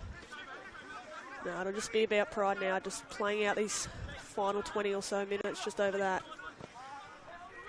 It's been a good experience for a lot of these young Broadmeadow players. They'll head into the finals. They're sitting, I believe, 4th in their competition with a game to play later tonight. So they could finish as high as 3rd, so they could get the 2 bites out the cherry. Or they may want a couple of games still to play. So more than likely Magic will finish the season in 4th. Cooks Hill, though, will be an interesting game in reserve grade. Cooks Hill sitting 2nd in reserve grade, Harry. So quite a year for them. There's interestingly enough, the one of the star performers of the men's first grade in Edgeworth are sitting 12th, last in reserve grade. They're sitting. So not quite the depth they might like there in terms of club, as Magic go looking for a 4th. He'll take another strike. This one goes wide. He's full of confidence now, though, the youngster. Certainly is. And yeah, that reserve grade fixture, I think Cooks Hill last week, they grabbed the point late last Sunday against the Jaffers and then picked up a huge midweek win over Maitland as well. They, I believe they were 2-0 down at Cook Square Park and fought their way back. So yeah, their last 2 results, they've left it late, but certainly deserving of that 2nd spot in a huge game tonight. Certainly there's going to be a bit of a battle for that final spot in the finals at the moment when you look at reserve grade. Western on 31 with a catch-up game to play, I believe. Lambton on 31 with inferior goal difference. And Adamstown still sniffing about on 29 as well. So Adamstown, I'd love to have some sort of involvement in the final series, undoubtedly, in the men's competition. So that will be interesting to see with the remaining games tonight, tomorrow, everything to catch up as well, how that all comes out in the wash. Jaffers on the cusp in both first grade and reserve grade. Lots to play out for them. Yeah, they blew a huge chance in reserve grade last week. They're up 1-0 in the last kick of the game. They conceded via a header, so I would have had them sitting inside the finals and just waiting on results. Appeals for a foul there. The referee waves them away quickly. Clissold now playing it forward. Interesting to see what sort of lineup Magic have out there in this reserve grade game tonight, and same for Cooks Hill. Might be a lot of the under-18s kitting up. Stepping up, yeah, for sure. And that, or some guys getting some extra minutes that have already played in this fixture, with the benefit of having reserve grade after first grade. Nice interception there, just a little too heavy with the touch. Right effort from Farley. He's been probably one of the most impressive for mine for Cooks Hill. Ball looking for McLeod. Farley breaks it up again. Sits down for Clissold. Feeds it in. It's Giogan getting the pass away wide. Combined to the other substitute, Matuzny. Bailey working it around. Lofted into the box, headed towards the target. And they get one back to Cooks Hill. That was a wonderful delivery. And a wonderful header coming from Luke Valone. And talked about Farley and Bailey and what they could do down this edge. And Farley just delivers that in right on the spot. And Valone, the lofted header, just chipping over the diminutive bowling in the goals and bowling in the goals. And all of a sudden, Cooks Hill back on the scoreboard. 3-1. A lot of work to do there, Harry. That one was a little bit against the run of play. Yeah, plenty of work to do, but yeah, like you mentioned, good goal. I think sort of caught bowling off guard as well. That lofted header, they're always tricky. So, bit of a glimmer of hope for Cooks Hill. Have they left it too late? They're going to push forward here. They're not going to die wondering. 25 minutes on the clock, and the ball ranging forward for Nankaro. He's come close a couple of times. Kenny, turn provider here. A half-hearted appeal for Cooks Hill. They thought they went out. It certainly looked like it was still well in to me. Nankaro, little deflection, racing forward, and Innes down to it on the strike. Easily takes that off his bootlaces. I just wonder, we've already seen Beecham come off. Nankaro hobbling here, so I would suggest that Kresner will go to his bench, and that's exactly what's happening here. I think Katie Nankaro will be put on ice. Yeah, I think it's probably the right thing to do, especially considering the schedule ahead for the Magic. Well, they've got a season that's going to run well through the calendar year with that Australian Championship, etc., so you don't want to be risking injuries. Looks like Jacob Curry will be one of the changes coming on. Next out, mate, if we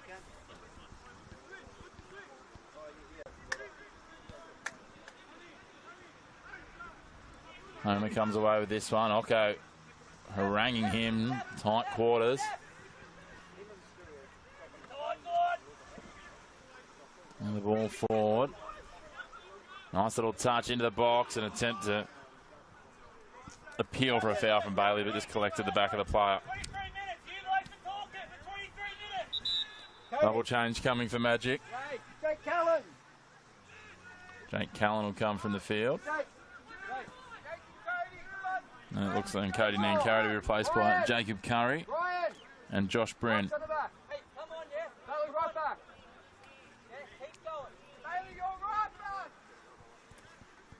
That's confirmation, so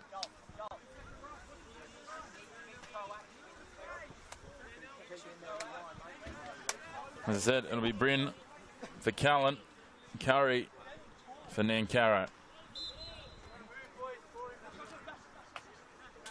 Back underway. So it looks like a reshuffle there of the defensive line. Bryn will go into left centre back. Ensor will push to right centre back, and Antcliffe will push across to right back. Curry's slotting in the top third, it looks like, at the moment. I think Stewart's and Ensor are probably the only players for Broadmeadow that have played a crucial part for them this season. They're certainly blooding these youngsters in the final stages, but I'm keen to see what Curry can do as well up front. Yeah, I think they're the last of them left out there, as you say. Certainly getting some minutes in the legs of a young crop as the rain comes again here at Lake Macquarie, just for something a little different. Some more rain. The only thing we've had more of than rain in recent weeks is football. All these catch-up games, it's non-stop. And the good news is that, as we said, more catch-up games on Wednesday. We've got Australia Cup on Wednesday. And you know the good news about a local derby in the Australia Cup is outside of just the obvious, Harry? Certainly is. Well, the exciting piece is it means we've got someone from Newcastle who's going to be in the quarterfinals. Yep, and if I'm right, Chris, they play the winner of Macarthur Metro Stars. So. They do. Shoulder to shoulder there. I'm going to play it down. I think it's the goal scorer in Valone.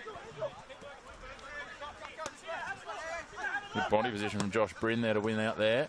Stewart's in a nice touch. Reggie Jose goes down on contact. It is almost monsoonal, this rain now. You feel like you're in the tropical north, apart from the fact the temperature's about 10 degrees. Lofted forward here, looking for Bailey. 2 hands in the back, and it will be a foul just outside the penalty area. They've picked up their intensity in these last 5 minutes, Cook. So ever since that goal, shown some signs of intent, and see what they can produce from this dead ball out here to the right. Something a bit interesting. It is that man that drew it in Bailey. It will take the strike, both sides. A cluster of youngsters on the field. And the next gen of stars of the Northern New South Wales NPL. Crossed in, dangerously headed forward. Falls. Ocko takes a strike. It takes a deflection off a Broadmeadow Magic player, and it will be a corner. Just hearing the roar from the bench here at Cooks Hill. Go again, go again. They want to turn the screws. They're not resting on their laurels and accepting defeat here. And I'll tell you what, a spilling ball could be dangerous from the corner. It comes in. But we're going to be sent back for a reset and a restart. No, we're going to go for a goal kick. And after all of that, that was a little anticlimactic, Harry. Yeah, I wasn't sure what exactly was going on there, but positive from Cooks Hill. They'll look to keep up this pressure and hopefully find that second if they can quickly. They've definitely upped the intensity in these last few minutes. Magic trying to go with them, though. Jesse Hill, one of the goal scorers, feeds it through. Curry's going to get a chance. Deflection off the leg, and Curry's been on there for only moments, and he gets another one for Magic. What a finish from the distance. One-on-one with the keeper, and there wasn't much Innes could do. Once he came out, Curry took the opportunity and fired it past him. Innes got a little bit of touch on it, but it wasn't enough. It's a great finish there from Curry, as you mentioned, Chris. Only a moment since he's entered the field here tonight. Just in behind the defence there, Cooks Hill defence. Caught napping, and Curry, great finish there. And I think Jesse Hill was the one who put the ball through. That's an assist and a goal to his name tonight. He's been really impressive. These Magic youngsters certainly stepping up here tonight. They sure are. Despite challenging conditions and knowing the limited opportunity, they know they'll be more than likely superseded by the returning stars when it comes to that major semi-final in a fortnight's time. Cooks Hill, though, they're going to keep going. That's the joy of youth here. Both sides continuing on. An opportunity for a split second there for Ocko, but it's headed away by Ensor. Cooks Hill will watch and wait. And I remember the story last week. Chris Lambton went ahead 3-2, and within 30 seconds, Cooks Hill found an equaliser. So certainly did. You know they can score late, Cooks Hill. Very quick to react they are. We're going to need a lot of late goals though here. Homer hustling and bustling against it, but he's the one that pushes it out in the battle against Valone. Ocko chasing to get the ball inside the last 20 minutes here. The rain continues, as does the quality football between these two young sides. Broadmeadow continue to push. Cooks Hill continue to chase. It's drifted deep. Little overhit. Falls for an opportunity. Clissold takes a strike. Curry gets up and blocks it. And now Innes well out of his box. Doesn't quite get the clearance, but it works okay because it falls for Giogan.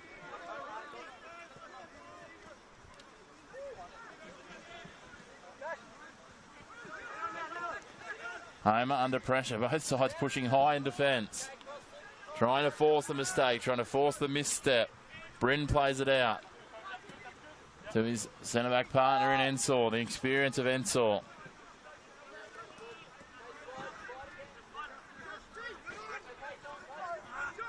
Two sides probably have an average age at the moment, Harry, of about 21. Curry.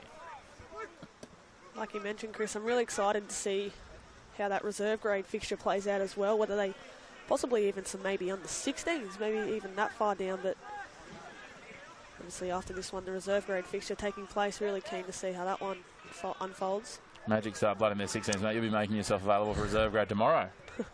Ball forward here.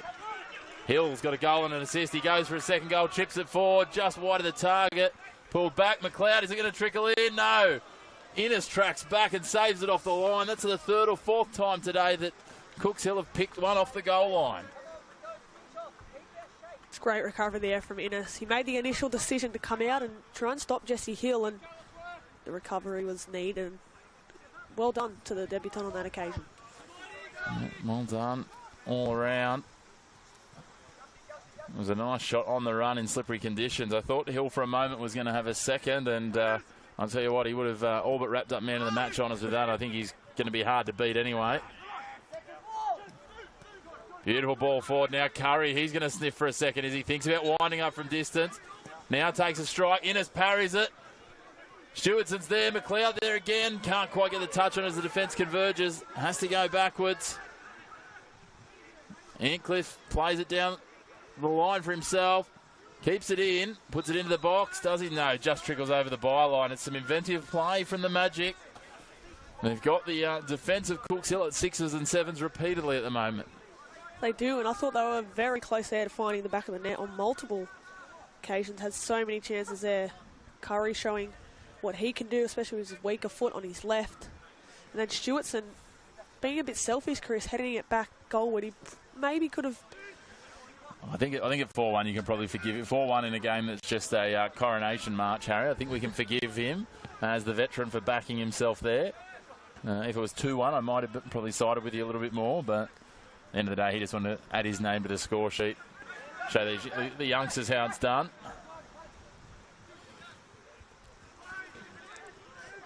Both teams not giving quarter. They're continuing to push hard as Jose lays it off now.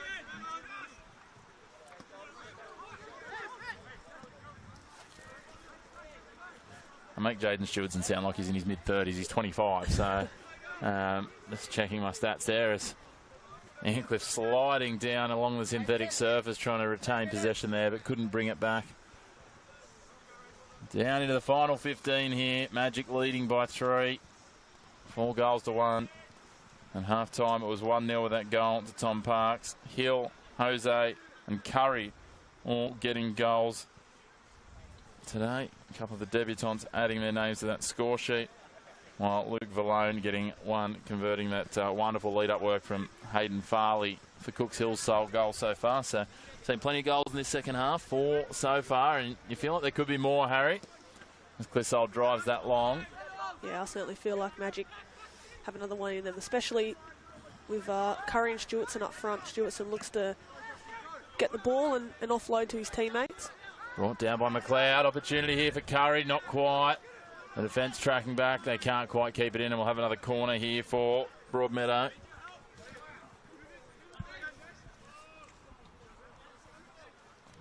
Will be that man, Jesse Hill. Can he set up a goal here, a third goal involvement? Tell you what, he's been impressive. He's we know they've got a talent-laden squad, Broadmeadow, but I'm sure that that form won't be able to be ignored in terms of the longer term, and he'll be a name to watch if he can continue to play at this sort of level. Here he is now with the corner. Stewartson sitting deep. He's going to advance towards that back post. That's where they're going to try and deliver. That's where they deliver. Did it go in? Not quite. It was saved off the line again. Cooks Hill's last line defence keeps standing tall.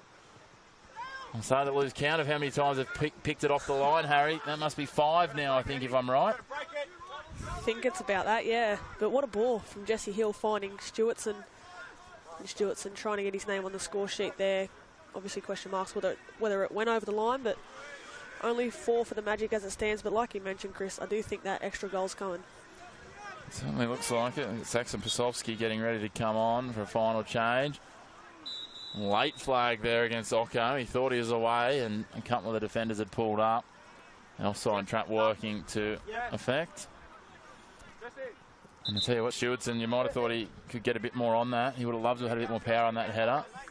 And Jesse Hill's going to get a well-deserved rest here. A wonderful stint of almost 80 minutes from the youngster.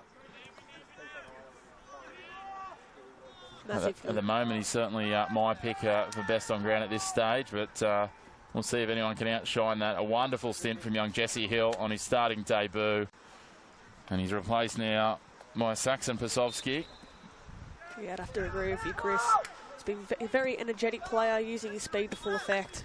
Certainly my man of the match, and not only good in front of goal, but he's set up one really well-taken goal as well. Yeah, he had a couple of shots that were inches away. He could have realistically had 2 or 3 tonight. And all of a sudden, Farley ranging forward, a sliding tackle there from Barrett. He's been another that's probably more so in this second half really shown his wares. About 5 slide tackles from him. Yeah, he's very gung-ho with the slide tackles early. And pulling it back out there. Jose's another of the debutants. To be fair, they've all acquitted themselves with aplomb. Matt Home has been solid in midfield as well. So the 4 debutants, certainly plenty of involvement for Broadmeadow. And again, it's probably an ominous sign if you're a fan of a different club. Well, some of these players, though, undoubtedly, if they can't get chances in the red, it'll be starting to have some attention from other clubs for 2026. This one's pushed in across the face, a little too close to Innes, and he gets out and gets hold of it. And he takes it out. Jose sniffing about, couldn't quite get the touch he wanted. Comes away, lays it out for McLeod. Returns it back into the midfield. Homer plays it through. He's just going to try and slice through and do all the work himself, Matt Homer. There he goes, beats another. It's a one-man show at the moment. He lays off for Jose. I thought Jose was going to take a strike. He curls it around towards the back post where it's headed away by Matuzny. Manning Lowry on the ground. Appeals for a foul. McLeod, will he take a strike? He does. It's well blocked, though. Cooks Hill survive for another moment. Score remains at 4-1. They feed it forward now. Farley. He's been another of the youngsters that's impressed me, Harry. He's been in everything for Cooks Hill when they've pushed forward, and he's the last line of defence at times as well in that right back lane. Certainly has been. He's had a huge task ahead of him tonight. We know in the early stages of this one, Nancaro was causing him a bit of trouble, but he's handled himself really well. Sopsky gets the ball forward for Stewardson. They turn it over though, and Manning Lowry, as the heavy rain comes again. Hasn't really stopped in the last 20 or so. It's just changed in terms of intensity. Ryan Ensor making a ranging run all the way downfield. Chasing Stewardson just laughing after he put it too far out in front of him. Barrett, Ensor's there again. Lays it off. They're pushing numbers forward to Broadmeadow. They want a 5th. McLeod feeds it into the box. It beats everyone. Ensor's there. Pushes it wide. He's crushed. He's crushed and he's down on the turf. He's busted a gut to get down there, is Ryan Ensor. I think without doing him any disservice, he's probably the oldest man on the field at the moment, and he's run the length to try and score and had as good a chance as he's going to get. He'd love it all over again. He would. He put himself in the perfect position there.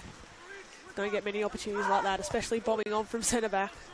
To be fair, I think it just sat up too much for him. The synthetic pitch, it bounces so true. I mean, on a grass surface, that probably sits, and he's probably getting through it at just under knee height and just driving it past the keeper. But he kind of, I think it bobbled up a bit for him. We'll try and make some excuses for him. Reasons, whatever you'd like to call them. Reasons probably sounds better. Manning Lowry pushing back. 8 on the clock. The rain gets more heavy. Now pushing forward. Little air swing from Barrett. Missed touch. It's getting harder to control the ball. Bailey, it's slippery. They're skidding, they're sliding. Not a lot of intent in the challenge, but it will be a foul nonetheless. Just outside the 18-yard box. Like some shin on knee contact there, Harry.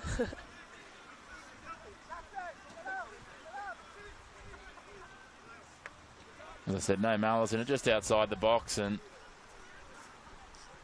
they will have a set-piece opportunity here, Cooks Hill, to maybe just reduce the deficit to 2. Inside the last 7 minutes or so, once they take this here. Looks like it's going to be Kobe Bailey. He's joined by Hayden Farley over the ball. Anything could happen with this rain. Played it on the ground, that's not the worst decision, and pushed into the top corner. Clissold on. Just trying to identify who the goal scorer was. Luke Miller, maybe. The man with the captain's armband comes through, and after the nice little ball off the set piece, Clissold taps it in, catches them unawares, and all of a sudden it's 4-2. We've absolutely been treated to a goal-a-thon in the second half here.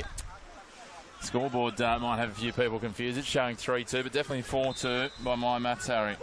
Yeah, straight from the training ground, that move from the set piece. I was wondering, 2 people standing over that dead ball, what was actually going to occur, and it's well played from Cooks Hill. Certainly a positive for them, and like I mentioned, straight from the training ground there, and something to be proud of. Certainly is. Valone fighting hard here, plays it out in front. This rain is just getting heavier and heavier. never back down, do they, Cookshill? They've shown it on so many occasions this season. Yeah, certainly got some fight in them at times when it's needed. We saw them dig deep to scrape through in that round of 32 clash down in Adelaide against Adelaide, Croatia. This one spills, cleared. McLeod drives it back towards halfway. It's brought under control from Matuzny. Now they come wide. They're going to keep going back to their captain in Miller. He spots a misstep from Curry. Lofts it forward, looking for Farley. Farley ranging down the sideline here on the right. I can't tell you what's happening here because we've got coaches out there with umbrellas completely blocking our line of sight. I think from what I can see, Magic throw in, yeah, correct, yep. And Cookshill players all tracking back, and clock ticks down towards 5 minutes. Time running down, hope running out for Cookshill of sealing their regular season with a victory. Broadmeadow on the march, although Ocko into the box. He takes an optimistic strike off balance and almost finds the corner flag. Yeah, not all. He would have liked that opportunity over again. I think a lot of players tonight, Chris, would have liked opportunities over again. I think we're seeing a lot of players who understand the consequence of tonight's clash is minimal, so take a crack when you can, which is, it's great for the neutral fans.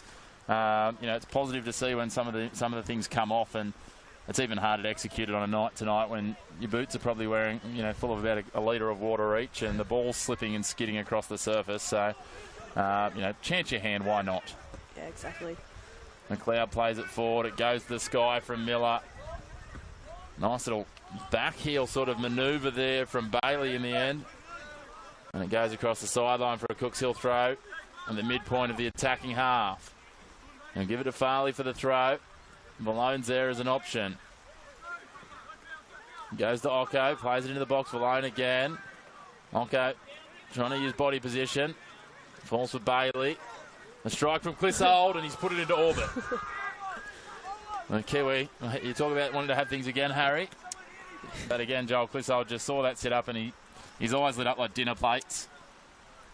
He did, and I think that's gone to where reserve grades even warming up there in the training courts there. I think it's nearly ended up in Lake Macquarie, and it's probably just as dry in the lake as it is here on the surface with all this rain coming down.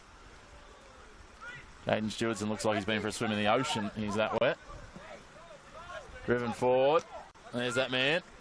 Isn't it funny when we say their name and all of a sudden they disappear on the ball? It's like some sort of conjuring spell, Harry.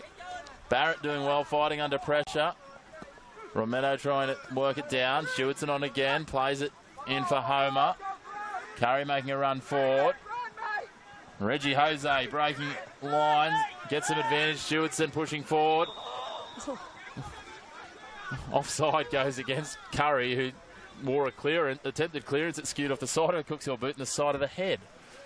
When Reggie had the ball there, he had so many options to play, and tell you what, he had so many options to choose from there. Magic runners lurking forward. They're certainly not resting on their laurels, Magic. The scoreboard's been updated to 4-2. Wonderful times.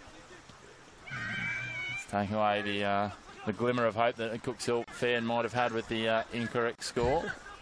I'm not sure that was quite the textbook header from Kobe Bailey using his chin, but nonetheless it worked out for them. Now pushed forward, Matuzny plays it in. Racing forward out of the line there is Angus McLeod. Good defensive work from Cale Barrett. He stays on his feet this time. He does.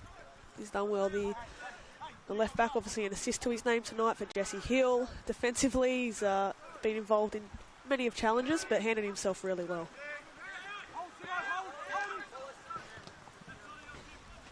See what they can conjure here. Jose, he's another one that's been a standout. Curry's been good since he's come on. Ball turned over, though, as soon as I've said that. Malone for Ocko. Ocko for Clissold. Clissold feeds it forward, but well read by Broadmeadow. Curry trying to sneak in behind. Last line defence from Sidorovsky. Yeah, I think Stewartson's found himself in some really good positions deep, just over the halfway line. And once Stewartson's on the ball, Curry knows to get in behind. And they've had a couple of chances there with Curry in behind. He just hasn't been able to get contact to the ball. Well, he managed to get a goal very early on in his stint tonight. He'd love a second one just to ice this. They lead 4-2 with just over 60 seconds of regulation time remaining. They'll march on, sealing the premiership. They'll be awarded their premiership trophy shortly, which will confirm their name on the honour roll, something that we already knew after last weekend's result. That win over Valentine. The final nail in the case for their premiership. Occo racing forward here. Zach Bowling hasn't had a lot to do. Time ticking down. Will we see another goal here? You thought Broadmeadow had another one in them at 4-1, Harry. Do you still think they can get something late here, maybe just ice it, or 4-2, a likely finishing score here? Stewartson with a clumsy challenge. I'm probably leaning more towards 4-2 now. Well, that makes sense. I think we've only got about 3 minutes left of gameplay, so added time will be confirmed in a moment for us. Yeah, I've been really impressed with those Magic youngsters tonight. Really stepped up to the occasion.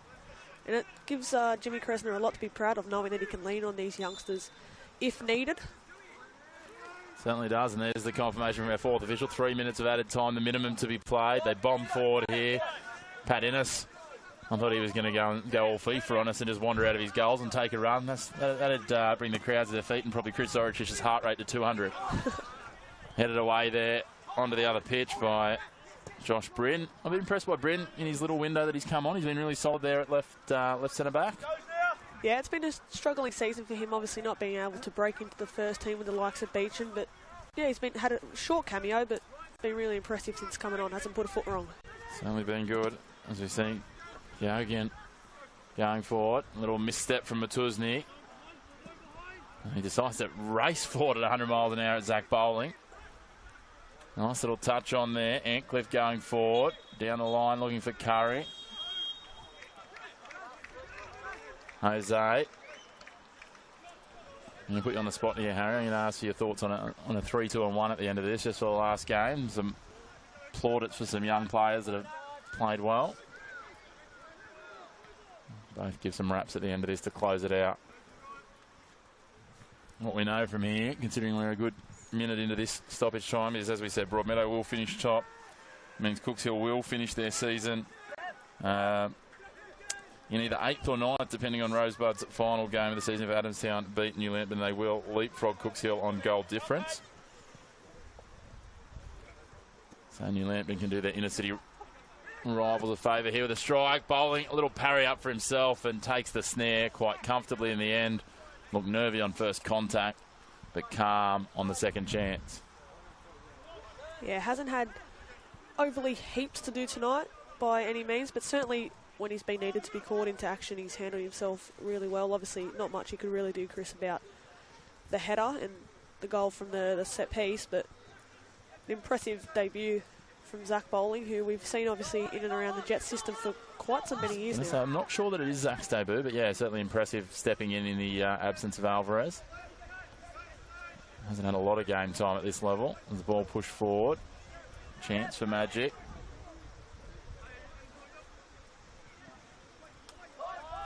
Cooks Hill clear it away again. Miller, the last goal scorer, gets enough on it.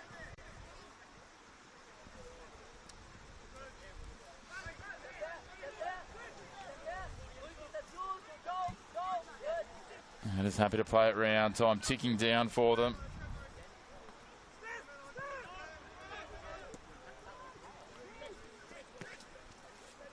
Jose prods it forward, putting it out in front now.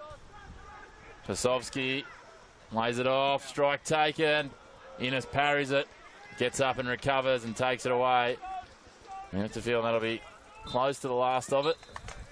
And a referee does blow for full time. The Premiers close out their regular season with another 3 points. A professional job from Broadmeadow managing their squad and keeping their standards. They build momentum now for the finals. Cooks Hill will turn their attention to the biggest night in club history on Wednesday night against the Jets. And I'll tell you what, if they can bring that same fight, Harry, that could be a spectacle. Cooks Hill certainly should be far from disappointed with that effort. But who have you got as your best three?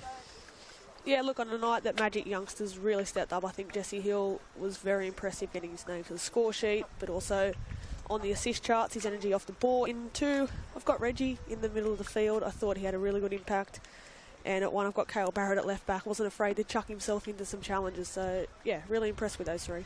Oh, I was almost exactly with you. Jesse Hill 3, Reggie Jose 2, and I've actually gone 1 for Hayden Farley on the Cooks Hill side. I was really impressed with his work rate, his effort, real end-to-end work on the edge of the back line, and held his head high. But look, we could have probably given it to about a dozen players at one point. I think, though, Reggie Jose and Jesse Hill, 2 standouts on debut. Wonderful debuts from all involved in terms of the 7 debutants starting today, and a really good quality match and in perfect fitting form. The rain has stopped as we've finished here, but that will close out our match of the rounds for the regular season. As we said, lots of action still to come tomorrow, being Sunday in the men's NPL. We've got the women's NPL final round next weekend as well, and lots more football to come. You can catch it all live and free, all of the big games here on the Northern New South Wales Football YouTube channel. But for this evening, signing out on behalf of myself, Chris McPherson, and Harry Scobie, wishing you a very good evening.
Standing right in the only walkway out.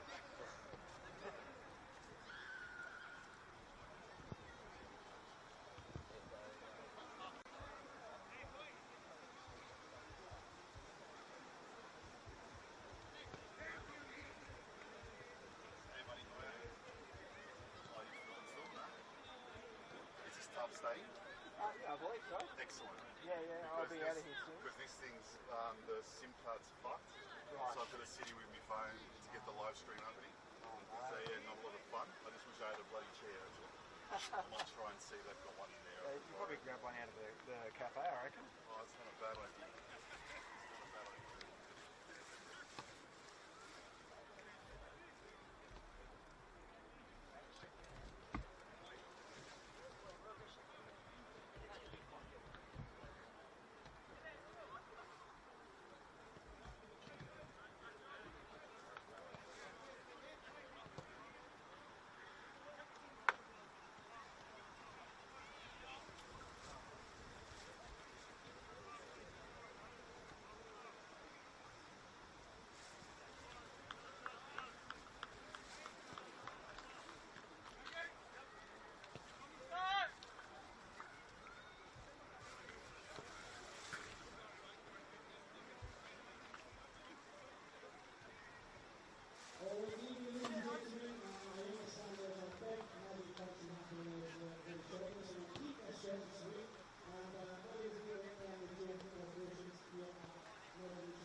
application is.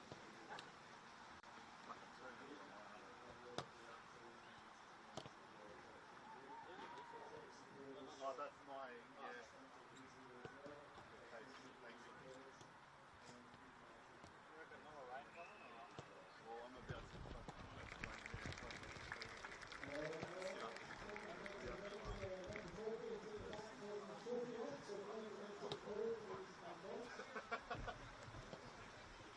So yeah, this is my spot for the day.